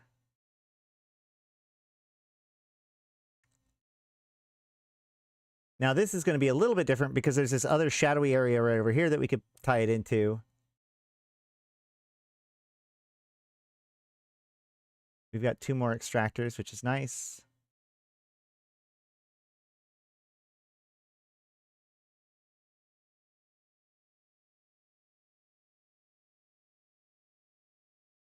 Where's that one? Oh, over here. So here we got, I have to keep storage separate at larger amounts. Yeah, you could do that with 2 different storage facilities. In fact, do we have enough power grid to do that? No. So we're just going to try it like this and hope for the best.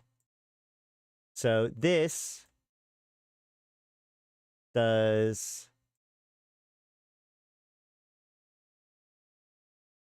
one week of extraction. Once again, it's about 12,000 units. There is a big spike at the beginning, as you can see, although that actually kind of leveled it out a little bit. So the big concern here is that I'm going to overload my storage. We'll have to keep an eye on it over time. And we could figure out other ways of doing it, but we're going to hope that the factories are good enough and I can start my extraction, take my product, and route it to my box. Now, the other thing that can run into, especially if you're doing like 1-day extractions, is you can actually overload your links. You can upgrade a link. You can upgrade your links in order to increase how much throughput can go through, but that also requires power grid. So you only want to do that if you absolutely have to. So then if I come here, I will now see that there's a base metal route, and I can create a route from that to here. And I can create a route of base metals to here. And now all of my basic factories are good to go. You can see they're ready to work. And my advanced factory is going to be creating, we said mechanical parts, right? So mechanical parts requires reactive and precious. We install that. Now this gets routed to the launch pad because we don't want to worry about like if the storage does get overloaded or anything like that. We don't want that, or we don't want that to get in the way of our actual production of the thing that we care about. So that gets routed directly to the launch pad. But we can come here, look at our routes, and be like, okay, well, reactive metals create route to the advanced factory, and and then precious metals create route to the advanced factory. And now this planet is done. In essence, this planet, I just touch it once a week to grab whatever mechanical parts that are off of here. And because my throughput is, well, right now it's 72,000 units. So this is the big concern, is that this could get overloaded. But barring that, the easy way is to drop the second P2s and use storage between them and an extractor. So you're feeding in 12K all week long.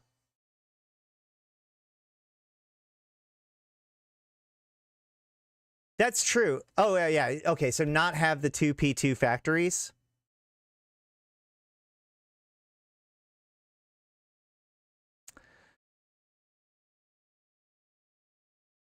This is not going to be a comprehensive guide. This is not going to be a comprehensive guide. There are lots of little strategies and individual situations. You're going to be able to make your own like decisions. I'm adjusting my normal strategy, which is very extractor heavy. I like to touch my stuff once a day because I log in at least once a day. I'm working on this to kind of try to figure out what it would look like to do a 1 week plan, right? So the idea is that ultimately this place gets filled up with mechanical parts.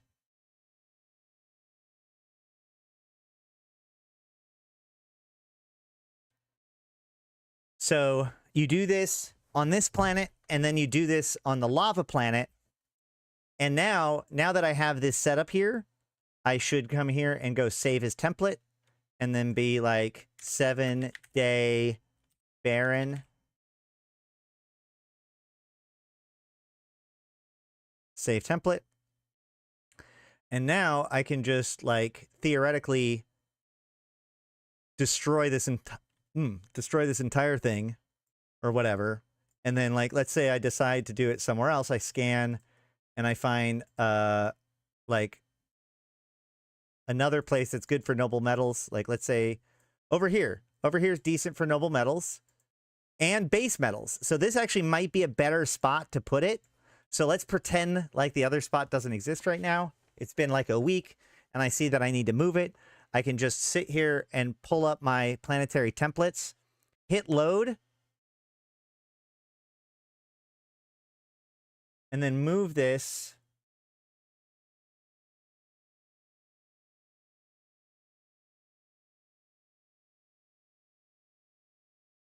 over to here.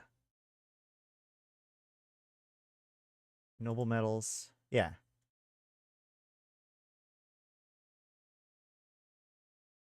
Base metals. And then I would be able to drop this down and just set it all up. And then poof, you're done. Now, if you need templates, the template system is becoming more and more robust. But there is a GitHub, which I will link. And I think should be linked in the stream or the description. Let me make sure it is. It is not. So now it is.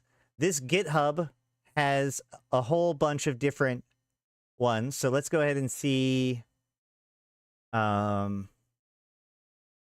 mechanical parts. How do I do this?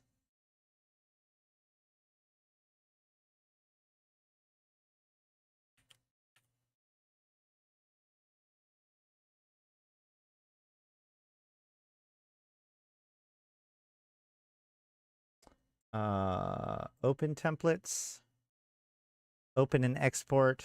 So I can come to the website and I can look up mechanical parts and I can just copy raw file and then come into the game and go load from clipboard. Okay. And boom. This is their example of how to do it. Not exactly what I was looking for.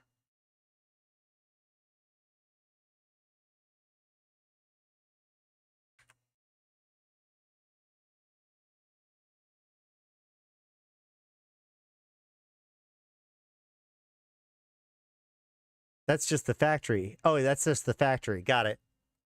If we go here, we can go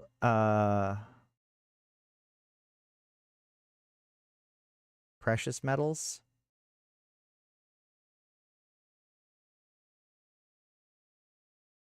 Copy.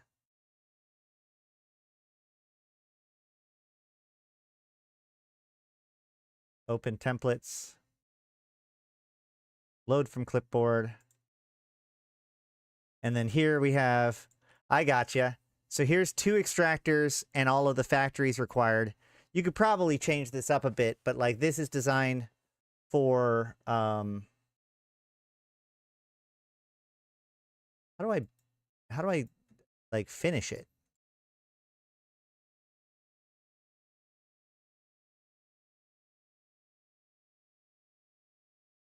Anybody know? Let's go back to my planet. I don't want to destroy all that. Let's go ahead and let's go to my lava planet, destroy all this now. Actually, it's fine. We'll destroy this. So we already made a template for this, right? The 7-day barren. So I should be able to just destroy this fine.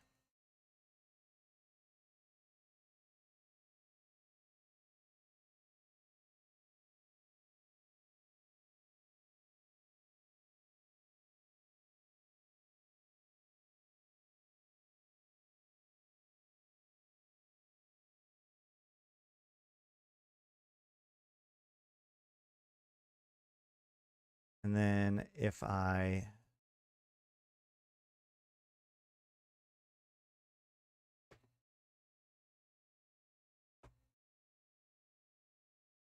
load from clipboard, I can hit submit. Ah, here it is. I hit submit. Oh, wait, no. No. This template, how do I make the template into a real boy?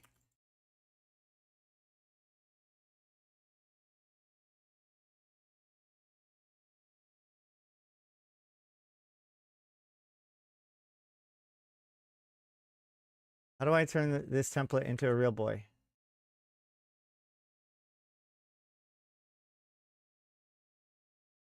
There is a secondary UI for that. Okay.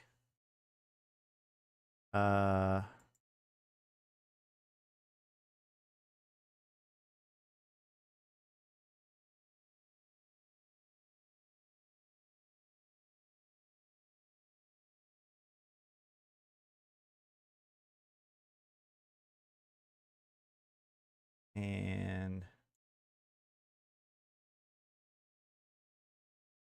this is weird. So this is, hold on, which one am I doing? I'm doing precious metals.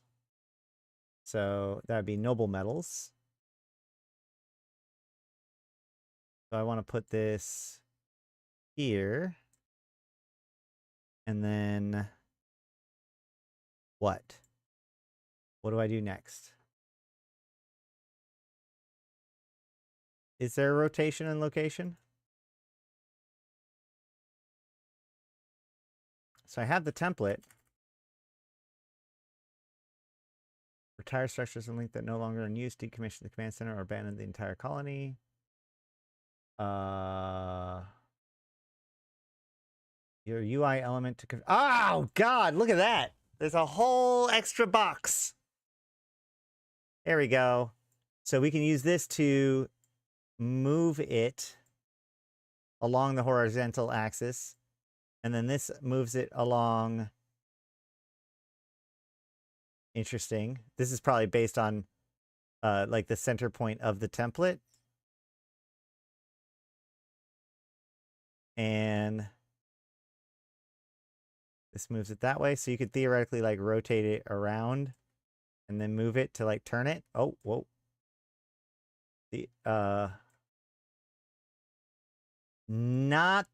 Still not the most intuitive thing. Now, if I move the mouse down, it goes up. That's cool.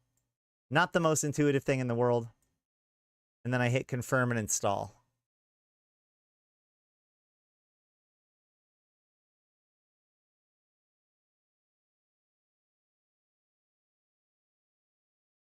Boom. And so this gives me precious metals, and this gives me 2 extractors in order to put in the precious metals with the launch pad. Okay. That's cool. And then, like I said, basically with my system, you just take the excess off of the planet and you move it to your factory planet for production purposes. So, you know, in the same sort of vein, I can come here and take all of this and move it up into a Poco.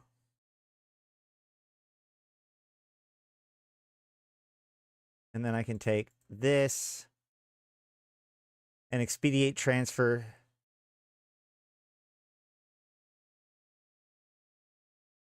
to here, and then move it up into the Poco.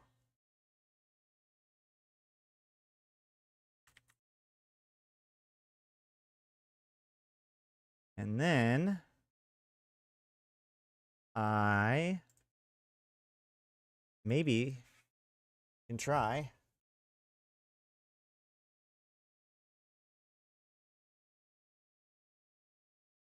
I'll deal with harder than average location UI to benefit from templates. Yeah, I mean, you're right. And I think that like I guess my my takeaway from this is I'm not too excited about that GitHub that has all of the different setups, because I kind of like making my own setups. But you know, making your own setups and then deploying them seems pretty okay overall. So let's go ahead and grab an epithal. And let's see how many of you guys are about to try to kill me.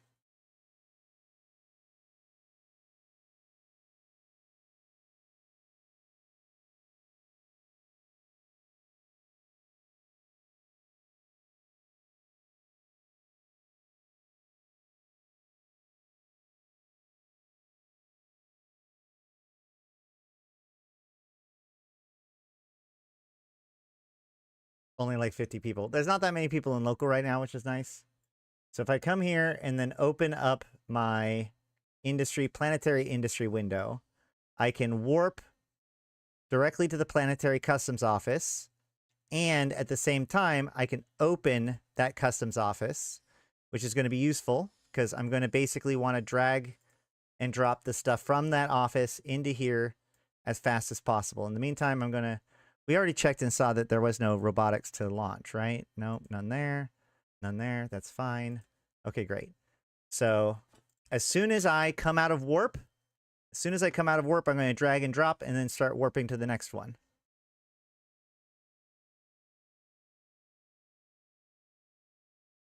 Boom. Customs office, warp to 0. Customs office, access. Yes. If you do get caught, just drop everything back into the customs office so that way they don't get anything. And as I come out of warp, once again, I pull the stuff out of the customs office and warp to the next customs office.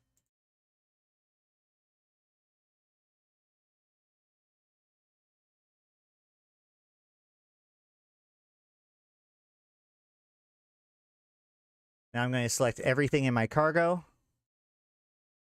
and I'm going to drag and drop it into this customs office. Hopefully I don't have too much.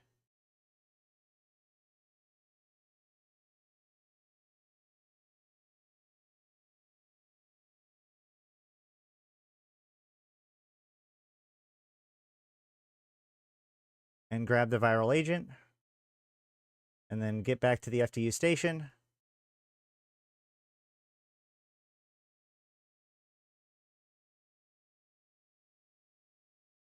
You can also click warp to in the PI window and then just spam it as it turns into access when you land. Yeah. Well, I mean, that's basically the point is, yes, you want to have it already open before you even land. That's true. And that's it. Like that little wrap up, that little 3 warp bounce is the thing that you would have to do once a day or once a week or whatever it is, depending on how often you want to touch it. And now that I've put everything down, I can hop back into my Cloaky ship.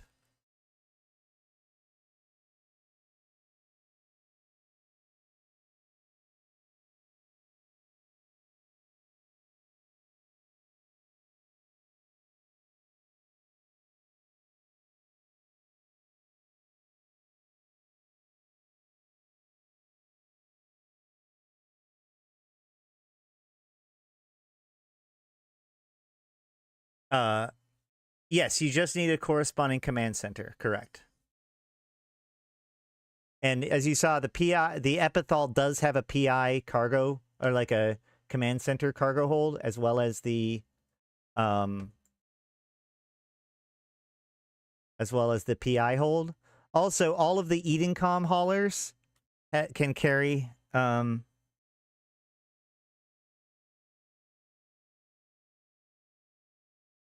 PI and command centers. So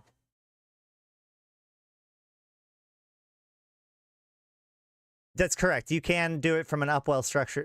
There are some things that you can do without undocking. I can't remember what can and cannot be done. I know that an upwell structure does allow you to do some of the stuff too. So if I go to my factory planet now, we can see, like, this one requires noble metals and reactive and base metals. So I come here and I go, okay, base metals and noble metals. And you'll see as soon as I hit transfer, boom, all of these factories suddenly pop to life. Because now they're just going to keep crunching through, filling this up with stuff. And then these, which need to be changed, back to, let's see, mechanical parts. So these are going to be, hold on a second, let me double check the route that I have here. I think it comes here, right? Yeah. So if I come here, I change this to mechanical parts.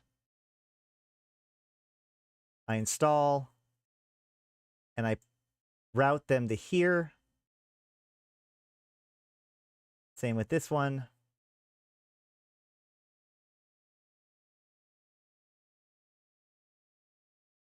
And this one.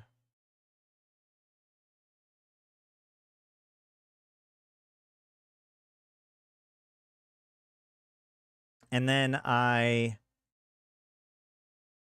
take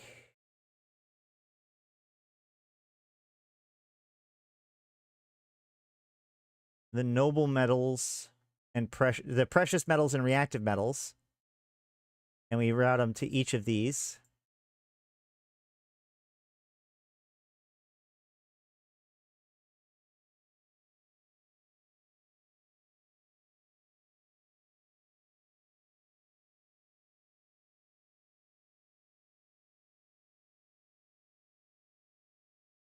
Reactive metal. Damn it, I just deleted the route. Damn it. Reactive metal. Create route. Reactive metal. Create route. Reactive metal. Nope. Create route. You got to grab the incoming route to reroute it again. And then precious metal. Create route. Precious metal. Create route. So now, basically, this is just going to crank through all of that extra stuff that I had and create a whole bunch of extra mechanical parts and then drop them in here, which is going to create them into robotics. And then likewise, down here, we need heavy metals and non-CS crystals. So we can come here and go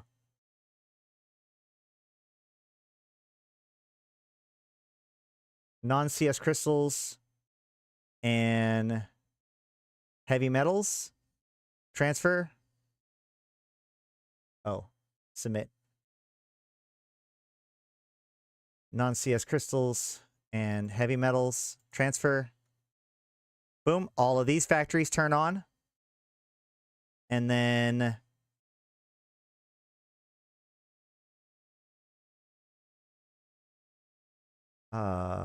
routes. Incoming from, hold on.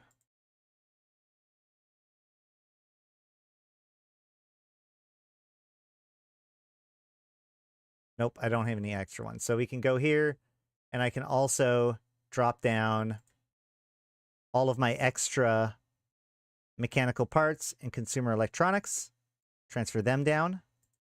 And then I can come here to the storage and go expedited transfer to here. Consumer electronics, mechanical parts, execute transfer. And now these two factories are running. So now my whole factory planet is up and running again. And I can come here, expedite transfer this stuff over to here, execute transfer. Wait, hold on. Execute transfer. So now, yeah. So now if I come back here in a day or two, this is going to just continue to crank through all of this stuff and turn it eventually into robotics. And then, you know, my barren planet needs a little love again. So we just go scan for noble metals. We found that spot with the base metals, noble metals. So we go build, open template, 7-day barren, move it this direction. Ah, come on.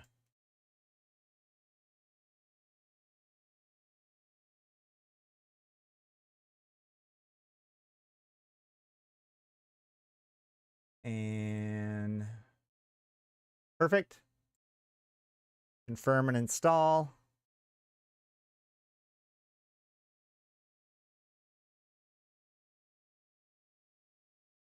This should be the precious metals or noble metals, so that's good. Submit. And now I go install extractor program 1, 2, 3, 4, 5, 6. Set it to 7 days. Noble metals. And I can put one there and then kind of put the rest of these here.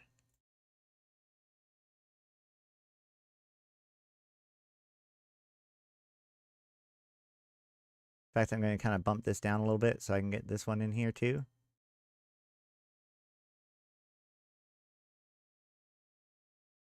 You know, jigger it a little bit until you find a good amount.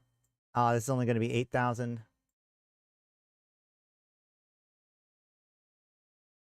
9,000.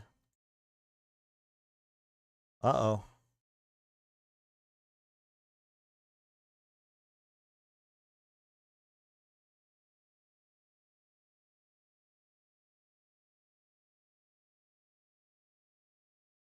$11,000. So that's going to be probably good enough for that. And then here we're doing base metals. How many extractor heads do I end up with? 7. So that's going to be plenty. Set it to 7 days. Place them.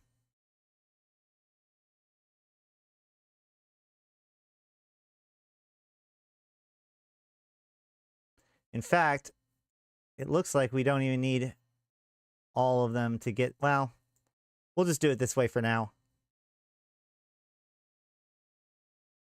Start extraction. And now all my PI is done. Oh, I guess I didn't route them? Oh, because, yeah, you got to route it once you get your, once you get the product.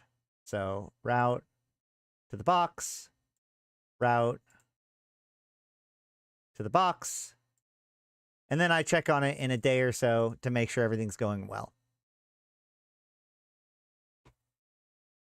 All right.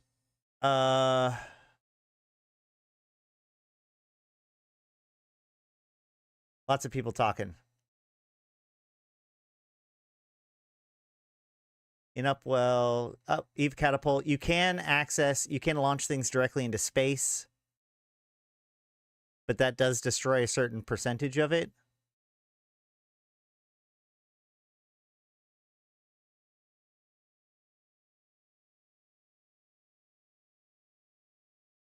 Is there a way to reliably split specific materials? Let's say I only want to move 5,300 bacteria. Oh, that's a good question. So let's go ahead and go to my barren planet. And so what I would do is, yeah, if you shift, click, and drag, just like anywhere else, it'll allow you to split the the stack.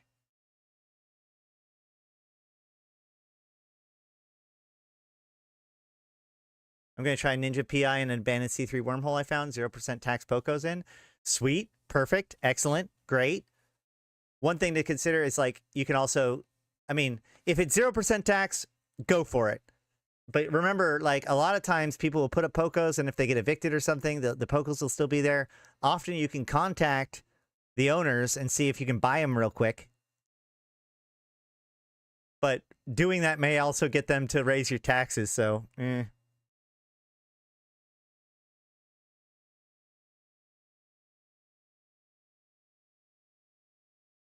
But that's it for PI for now.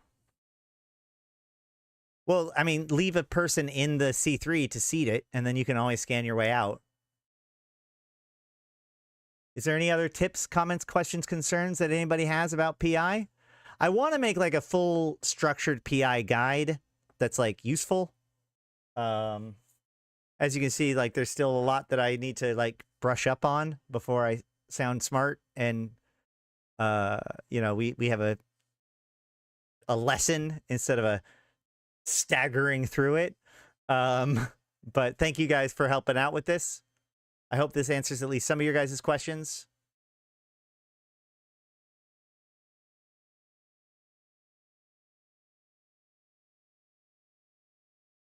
That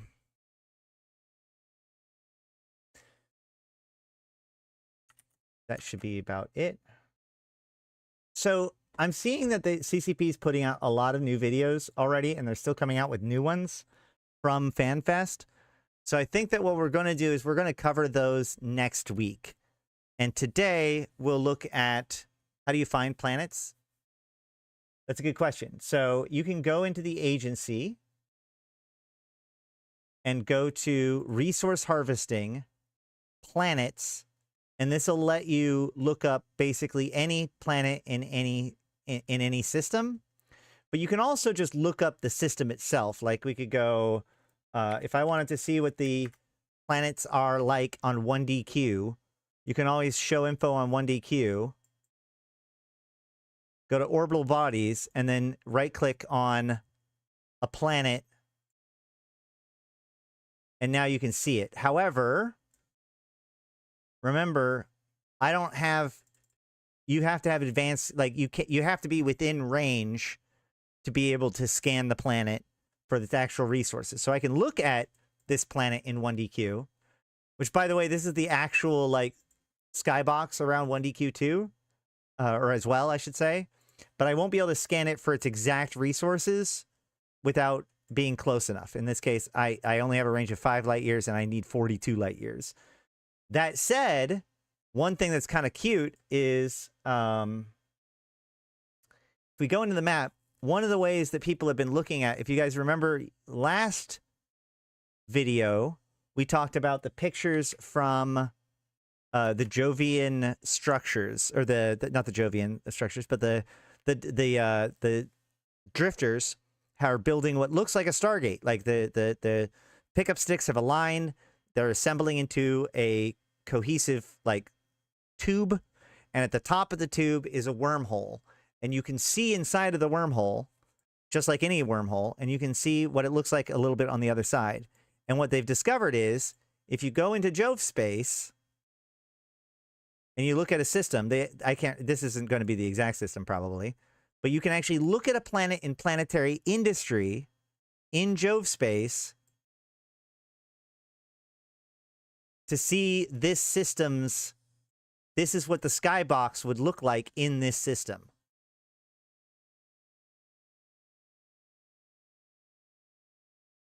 So based on that, in Arataka Research Consortium, they've been trying to pin down what constellation the wormhole that the drifters are starting come from.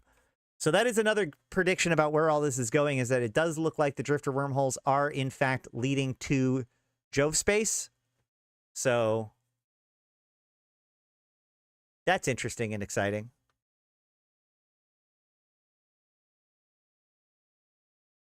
Clue, I believe that the video game that you're looking for is Dyson Sphere Project. Yes, the Joe forgot to turn off their PI webcams. That's right. All right. That's about it for this topic. There is one more thing that we wanted to go over. There's one more thing I wanted to go over, which is the MER. I actually haven't looked at this yet, so we'll see how it goes. MER is a monthly post by CCP. Did they actually do it right? No. Hold on.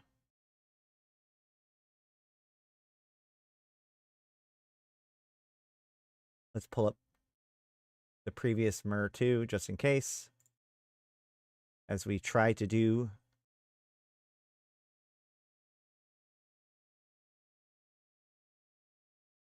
And the one before that. So let's see what we got for this month's MER. Is the MER a MER? Never trust the MER. All right. One thing that you learn if you play Elder Scrolls is that all MER are bastards. All right. Monthly economic report for April 2025 is here. Summary. The daily average mining value saw a slight decline of 2.5% following the higher activity levels in March. So there was a big, when they made the mining changes, there was a big spike and then it kind of dipped a little bit. Nullsec mining activity appears to have stabilized at 56% of the total mining value, potentially establishing a new baseline share, up from 50% observed over the past few months. Increased player activity during Capsuleer Day contributed to a positive active ISK delta. The rise in Sleeper components faucets is linked to the Capsuleer Day themed item Sleeper Protocol Subverter. A notable spike in ISK velocity was observed, primarily driven by transactions related to skill training items. Interesting. The mineral price index has decreased by 6.9 percent since March. Module prices dropped 1.6%, while ship prices declined 2.7% compared to March. Inflation is over! A new ore type, Tyranite, has been introduced and is now included in mining reports. That's, okay, that is interesting to me. Hold on. That may be the single most interesting detail that comes out of this MER. And the reason why I say that is because Tyranite is connected to the current event. Tyranite is used to build the filaments, the emission slices, and the seed module. Now, there are other event ores historically, like the Chthonic Atoll or Ator or whatever for the Crimson Harvest.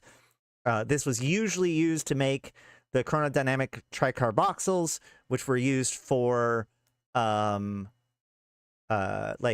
skill injectors and some other manufacturing when it comes to event stuff. However, the fact that they're recognizing Tyranite as an ore type and not as a special edition commodity, I don't want to get too excited, but especially with knowing that the drifters are continuing on, this could be interesting. I don't know. I don't know how much to read into that, but it does flag to me as something that might be interesting. All right. So we can see production, even though mining is down, we can see that dip down that they just referred to. Production not down. So, you know, we often, you know, CCP and Reddit and all them have talked about, Okami was talking about wormhole ore changes next. No. He said predominantly pyrite is next on the agenda, which is HiSec. Although I guess technically speaking, pyrite can also come from wormholes too, but yeah. They said that he's going to be focusing more on HiSec for that particular piece. And then there is Morphite, which is nullsec, and Zydrine, which is nullsec. But the point here is that production is still at an all-time high, or at least, an all-time high, which is something that they don't talk about enough when they're talking about the cost of this ore and stuff. But the prices of stuff is going down. This is good. All of this is like, this is showing kind of a more healthier setup.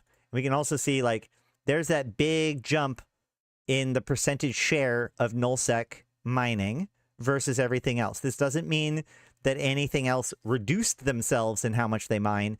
It's just nullsec increased their mining enough to take a bigger share of the overall mining being done in space. Destruction remains flat, if a little bit up, and, you know, etc. Now then, we have Pochfin at 1.87 trillion in destruction versus the previous 2.1 trillion. So destruction is a little bit down in Pochfin. In fact, I'm going to go to r/Eve because usually Drake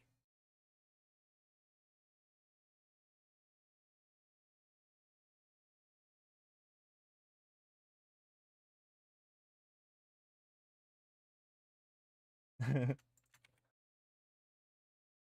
Reddit post on it, you know, the top comment pretty much summarizes it. Somebody tell me how to feel. Angry Mustache, who is one of Goonswarm's big market or like analysis guys, he is on CSM, was on CSM, can't remember what CSM we're on right now. Sinks and faucets are very close this month, within 10 trillion. The other thing to note is that active ISK Delta was positive this month, meaning more players came back to play the game than went inactive. But again, like, so they had they in the note, they say that that's happening. Increased player activity during Capsuleer Day contributed to the ISK Delta. Has Drake commented about it? No. Usually Drake gives a good analysis of Pochfin stuff. I use Reddit for more info. I use Reddit to see what people are saying about it. Whether or not that's accurate or not, that's a whole nother thing. But Drake, Idion, and Angry Mustache are both really, really good people to look at for analyzing this stuff, as well as like Oz and stuff like that, obviously. They need to add a Morphite ore to wormholes? No, they don't. No, I actually strongly disagree with that, because I think that, if anything, T2 production should be like the domain of nullsec, and T3 production should be the domain of wormhole space. So wormholes, if anything, should be able to have everything that they need to build T3 production, which they, I think, do. No, Angry Mustache is the guy's name, but yeah. I've done interviews with him. He's a really smart guy. He's the guy that busts out spreadsheets anytime you talk to, like, he shows off, or like he does presentations for CSM. Anywho, let's see. Asteroid ore mined over time. We see the big spike from there, and it's kind of pretty much been stable since then. And we can see this is a great example of like, it's nullsec going up in mining, not everything else going down. Although I think it's pretty safe to say at least a fair chunk of these nullsec miners were low-sec miners, right? Because it does look like low-sec mining is down right now. It recovered a little bit, but low-sec mining seems to be down comparatively. Asteroid ore mined by region. We have Peregrine Fall. Is that wormholes, not low-sec? That is wormholes. Mining is down in wormholes, not low versus nullsec. And that actually makes a lot more sense. Thanks for that correction, Malik. It makes a lot more sense that, like, wormholes would be mining less as this change goes over, because it's going to be easier for them to just import some of the minerals and ore, or just raid into nullsec and do it. So we have Peregrine Falls, Impasse, Amencia, Vale of the Silent, Fountain, Tenerifis, the Cavalada Expanse, and then the Forge. Wow. Okay, let's look at the comparison to before. Here we have Amencia, Impasse, Peregrine Falls. Okay, Vale of the Silent, then Metropolis and Fountain. So Amencia, but if you look, even Amencia is up 1 billion in asteroid ore volume by region. So while things are kind of flat in the amount being mined, it doesn't look like things are flat as to where it's being mined. The forge is at just over 3 billion, whereas before the forge was at almost 4 billion. So we are seeing what looks to be at least some of a drop off in mining in high sec, which we can kind of see that, right? Because like this line, if this line was straight, I used to have a pen tool. Yeah, let's grab this. If this line was straight, it would look like that, but it's down here. So yeah, high sec mining is down a little bit, and that's reflected by some of these high sec systems or regions having their thing down, and the null sec regions going up. Gas mined over time looks pretty flat. Looks like there's a little bit of loss in high sec, low sec, and null sec, but being caught up with in wormhole space. But this is fairly minor comparatively. Gas mined via region, you have Iridia at 35 million, where before we had Iridia at 35 million. So pretty much solid in both. We see that there's some of this fall off. I mean, some of the lower stuff is down, but the top end, Iridia is still Iridia. Ice mined over time, little bit of a dip today, as that is almost exclusively seen in nullsec. I'm assuming that's because a lot of the people that are chasing after profit are shifting over more towards the ore stuff than for ice. And that should be reflected. Oh, we got the Forge and Metropolis as first and second. Forge and Metropolis 5, 5 and 3, 5 and 3. So that's pretty close.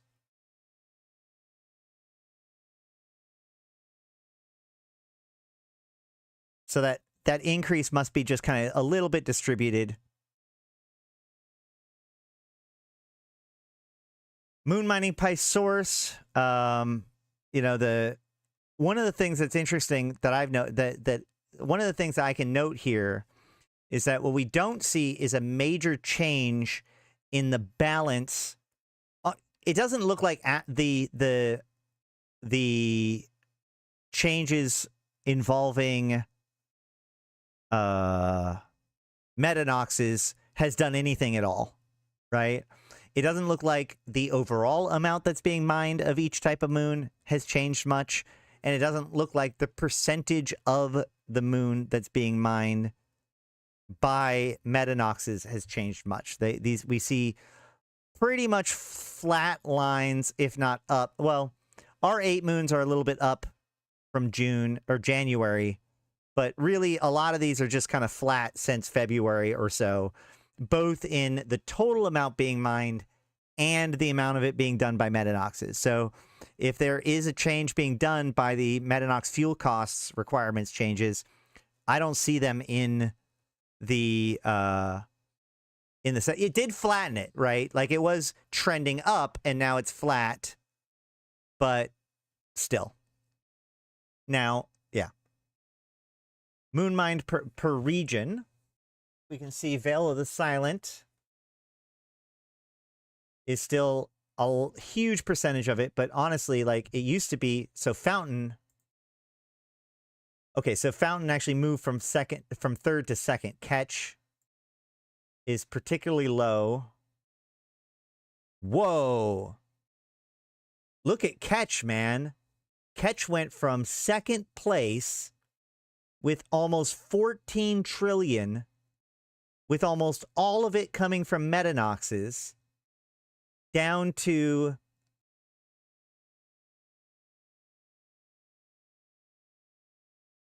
I don't even know what place that is, 12th place, with almost all of their metanoxes shut off.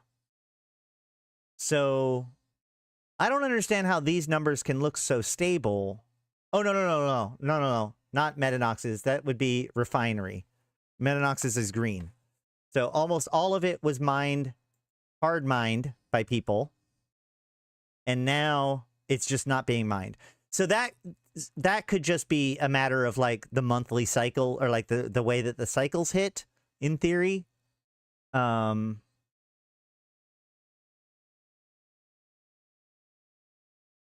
Yeah, that feels noteworthy, but it also could just be a simple thing of when people are mining.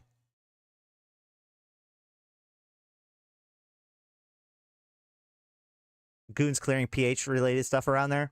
Yeah, I'm just saying, like, what's interesting is that I don't see a corresponding dip in these material stockpiles, but that could just be me not reading the graph correctly. But this is predominantly Athenors being blown up, if anything, not Metanoxes, because the Metanox value is almost exactly the same.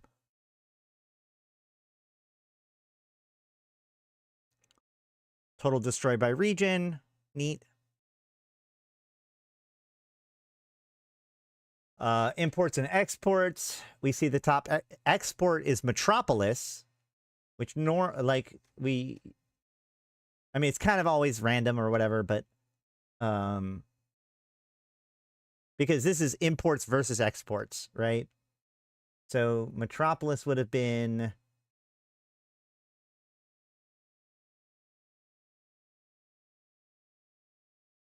where?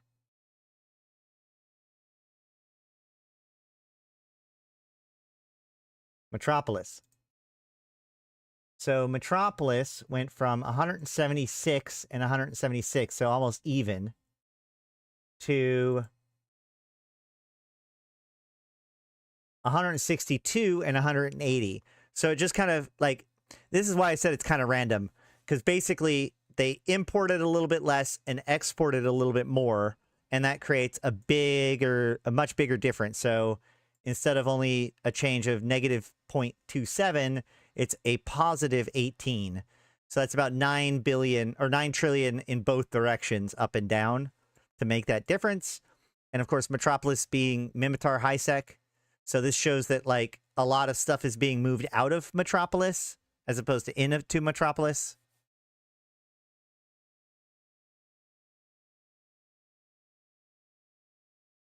You can actually plex 9 accounts of PI. And honestly, PI is one of those things that the more accounts you have running, the more money you can make from it, because you can make more complex systems that are internal to yourself. There's a lot of fiddling, and most of the time that's being done by people like in wormhole space.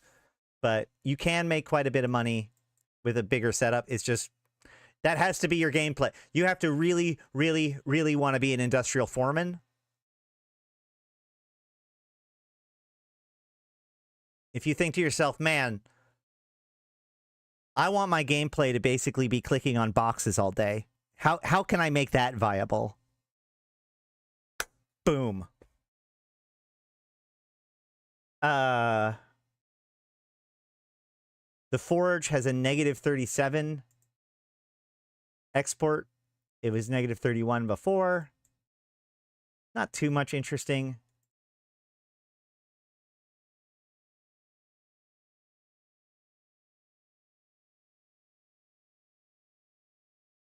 Sinks and faucets.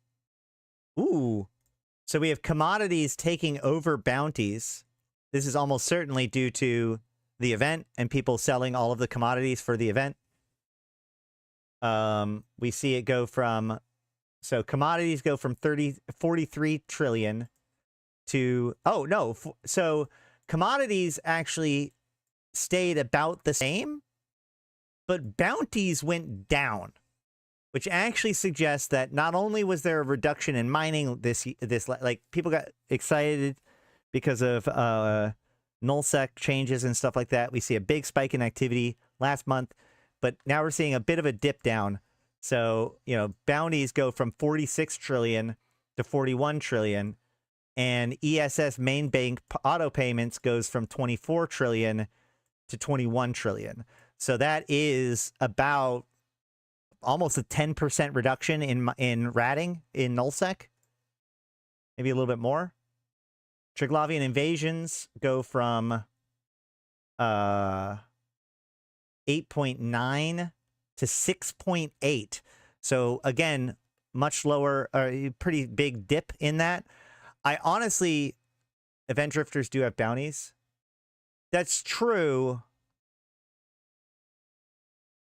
But that bounty payout, like if people are doing the drifter sites versus ratting, I would assume that that you're still going to make less money doing that than other sources of getting bounties, because that's not the major source of ISK in. That's fair. I'm bouncing off of it. Is this the first full month with a reduced bounty payout? Oh, there was a patch change with bounty nerf, but I don't think it was serious.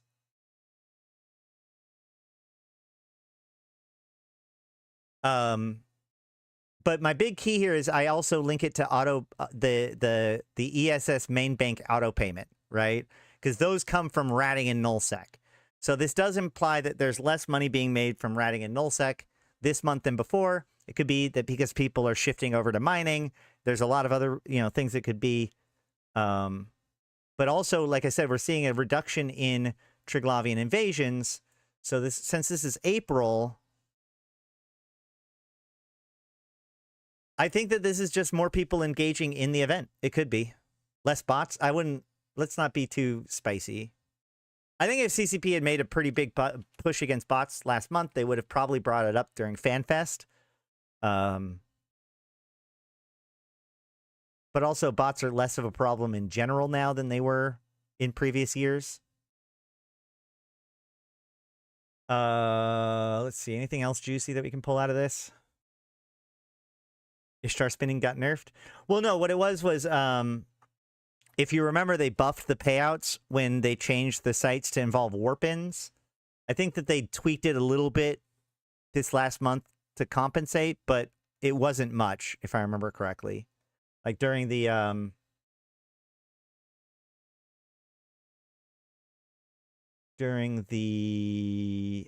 mid expansion thing.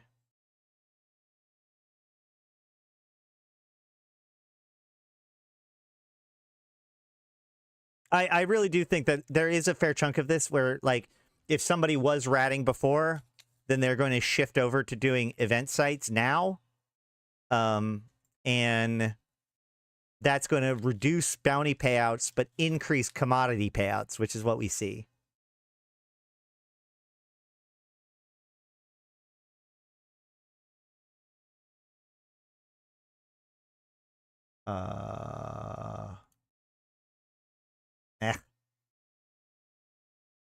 I don't know.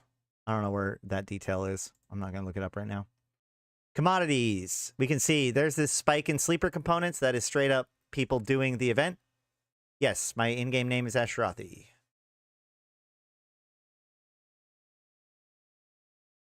Not really in null, though, so they didn't have sites.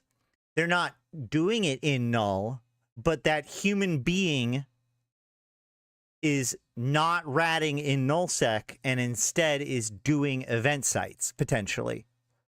Or, fighting in the wormholes because they're trying, they're joining the Azdaja Discord, right? Those guys that have been operating in the Azdaja Discord and in all of the different wormholes, chances are a fair chunk of them were full-time nullsec ratters. And so they're doing less of that and more of this other stuff. So we see an increase in sleeper components, but a reduction in overseer personal effects. Once again, thank you. An increase in sleeper components, reduction in overseer personal effects. I think that this all kind of speaks to the idea that people shifted activities from what they were doing before, and the more high ISK oriented activity the activity is, the more likely that person is to have shifted over, or you just got to kind of think about the kind of person that would engage with with this event. Right. And so they're going to be doing less of their normal activities and more of the current event activities. So the kind of activities that give you overseers personal effects, those explorers and combat pilots and stuff that would be getting overseer personal effects are shifting over to doing the event, where the primary reward is something that is counted as a sleeper component. Thank you very much, Dracos. It will go. I'll make sure to send that to our projects fund. Okay, so just to remind everybody, if you have extra BPCs from this event, we are doing a fundraiser at the moment to get the Convocation ready for what's coming. So if you're not part of the Convocation, you can pretty much ignore most of this stuff. If you are part of the Convocation, please consider, we've got projects in the Convocation Empyreans for all of the different blueprints. You can either give it through that, or you can just contract them to me.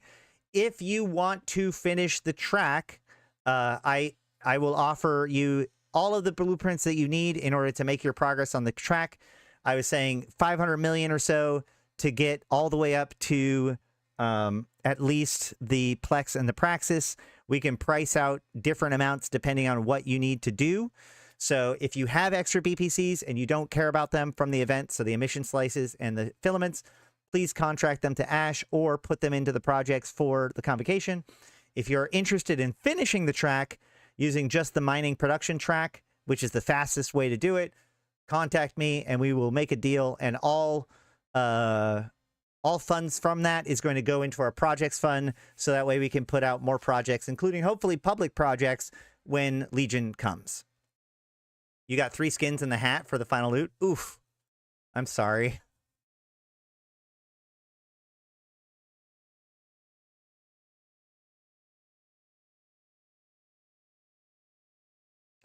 We see an increase in money supply, but what's fun about this is that we're seeing a reduction in corporate assets, but we see an increase in total and character. So these are people making money, but as they pointed out, a big part of this is actually people coming back to the game, right? This doesn't mean, if we come here and we look at last month and we see that it's at,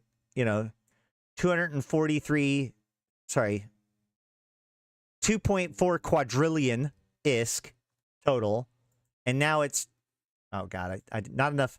So basically 40 trillion ISK increased between last month and this month. That is not 40 trillion ISK earned through payouts, because we can go back and look at the payouts and probably do this math. I say that, but then there's 40 trillion. Well, like this 40 trillion in commodities is almost completely eaten up by this 43 trillion in transaction tax. So this doesn't mean, in fact, we can even look right here. We only have 33 trillion from these different payouts, and yet we see clearly over 40 trillion, or is that just going to be the same number now?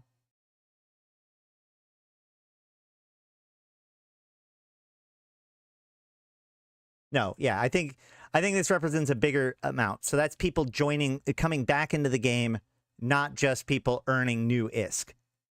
Velocity of ISK spikes dramatically. Wow. That's pretty crazy. They're saying that this is because of the event, people buying and selling things. Could very well be, but that people buying and selling the filaments and stuff is part of this. I'm not 100% sure. That seems like a lot.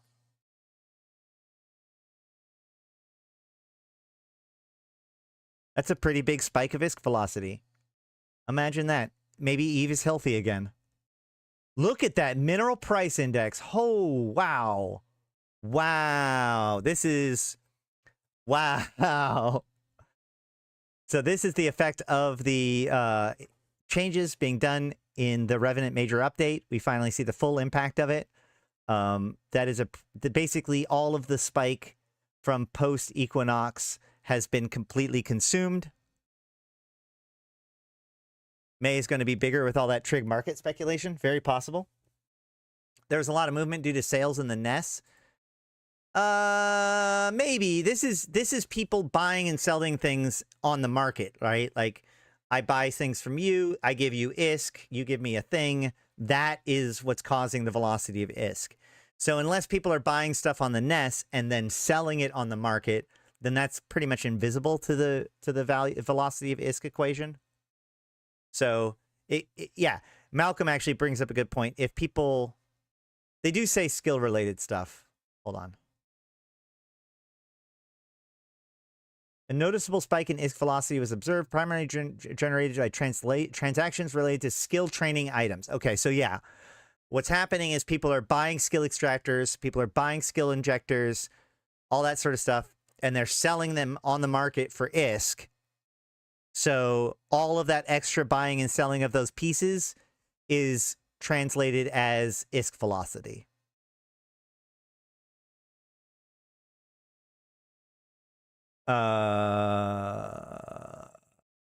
MMPI is doing great. Everything else is down. This is very healthy for people that want cheaper stuff.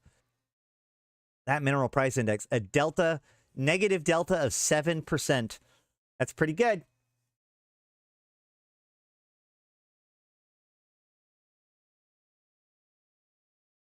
And we can see here, a lot of it was accessories dropping in prices. That would be Plex-related stuff. Tech 2 ships have gone down in price. Tech 1 ships have gone down in price. Everything's kind of dropping a little bit. Mineral price index. Oh, this is actually really interesting. This is really interesting. So that price index just dropped pretty significantly. Like that is definitely a noteworthy drop. But if we look down here, we see that almost all of that drop was eaten by nullsec ore. And that high-sec ore has actually gone up a little bit. This goes back to what Okami said, which is that pyrite in particular has become an interesting bottleneck. We've been talking about this for a few months now, where with these metanoxes no longer produce, the metanoxes make it so the people that are doing R4 moons and all that stuff, if you're not mining them, then you're not getting that pyrite and Mexilon.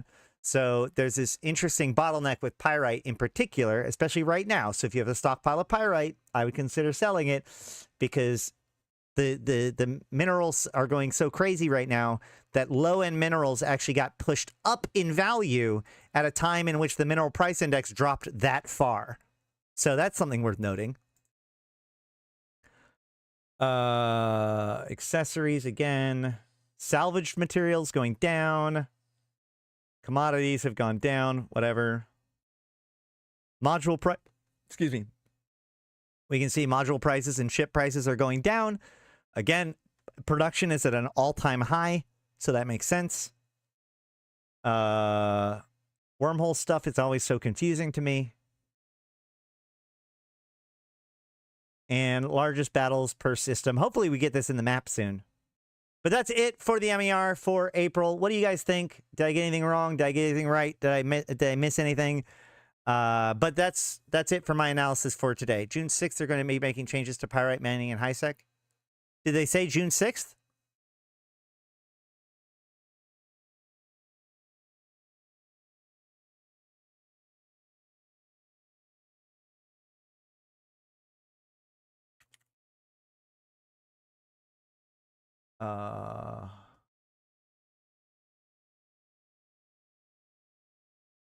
What? How do you spell his name? No. It wasn't a... Well, was it a slide at Fanfest? Because he also put out another announcement.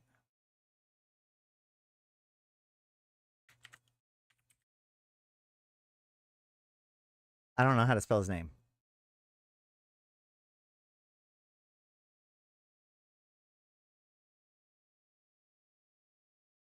Found it.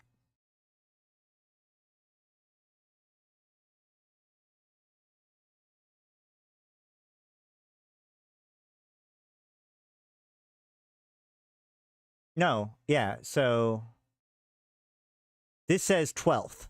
No, this is the original one. Never mind. My bad. This is the first one.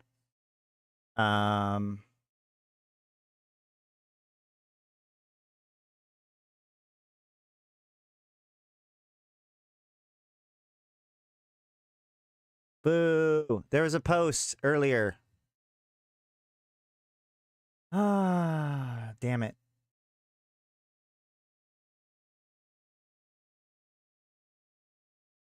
I showed it the other day. No. I showed it the other day. Somebody, hold Hold on.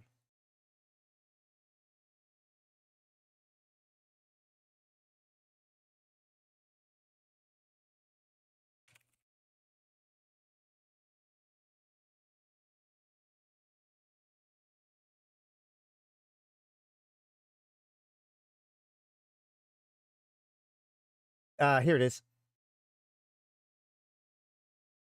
Yep, targeted. So he posted it here that they're targeting June 3rd, and that's where he says that they're going to buff Pyrite in high sec, leave Morphite probably alone, and maybe look at Zydrine in null sec. But yeah, so there you go. That's where the 3rd come from. It could have also been said at FanFest, but there you go. All right. Well, I think that's about it. So just to remind everybody with other announcements, if you have extra BPCs, consider for the event, consider donating them to our fundraising program. If you want to finish the track as fast as we can, the fastest way is through the mining construction track. Contact me. We'll make a deal. All profits from that are going to go towards the Alliance in preparing for projects, community projects, and what we want to do in the future. There might be a tourism fleet going on today, but there will be a labyrinth fleet tomorrow, starting at my normal stream time. So I think it's 1800. Be on the Discord for more information for that. I think it's probably now too late to start the watching of the stream for the Squall skin, but if you've already made progress for the Squall skin, you should go watch CCP stream for that, or like other people stream for that.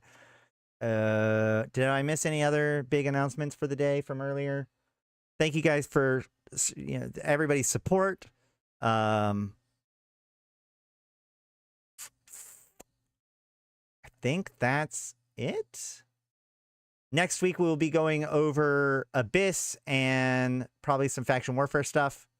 But all that said, I've been Ash Rothi. I've been playing this game since 2010, talking about it since 2012, and I'm here to put Eve into context for you, my fellow Empyreans. Thank you guys so much for hanging out and checking out my stuff and participating and making an Eve a better place just by making you a better pilot. Thank you so much for sharing it around, because that is how we make a better community and a better EVE Online for everyone.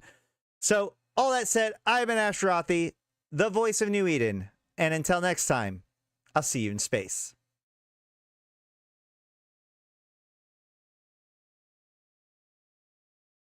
Oh, extra special thanks to my immortal sponsors, especially 745 MPSI, Aerodanika the Queen, Bad Boy Smooth, Ebo Elite, Erlitis, Alanje, May, Malik Starfire, Mercuton, Nihilum, LM1, Sheesh, and Rid. And you know what? Isaac, even though, yes, I know that I'm pretty, yeah, Isaac and Sheesh, but I'm going to thank you twice because of this phone. Thank you guys so much. I'm out.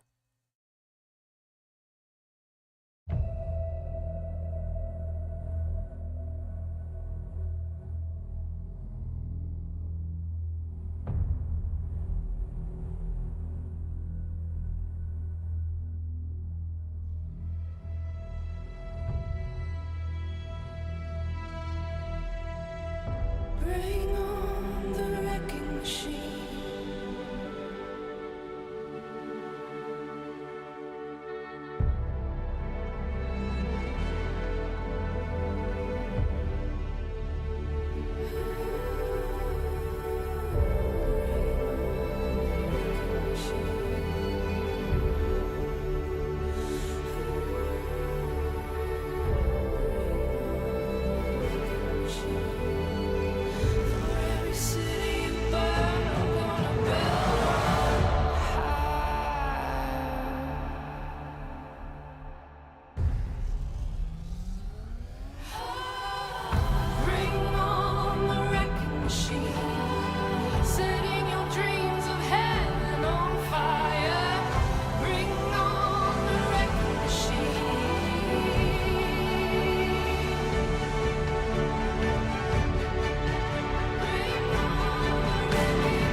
city.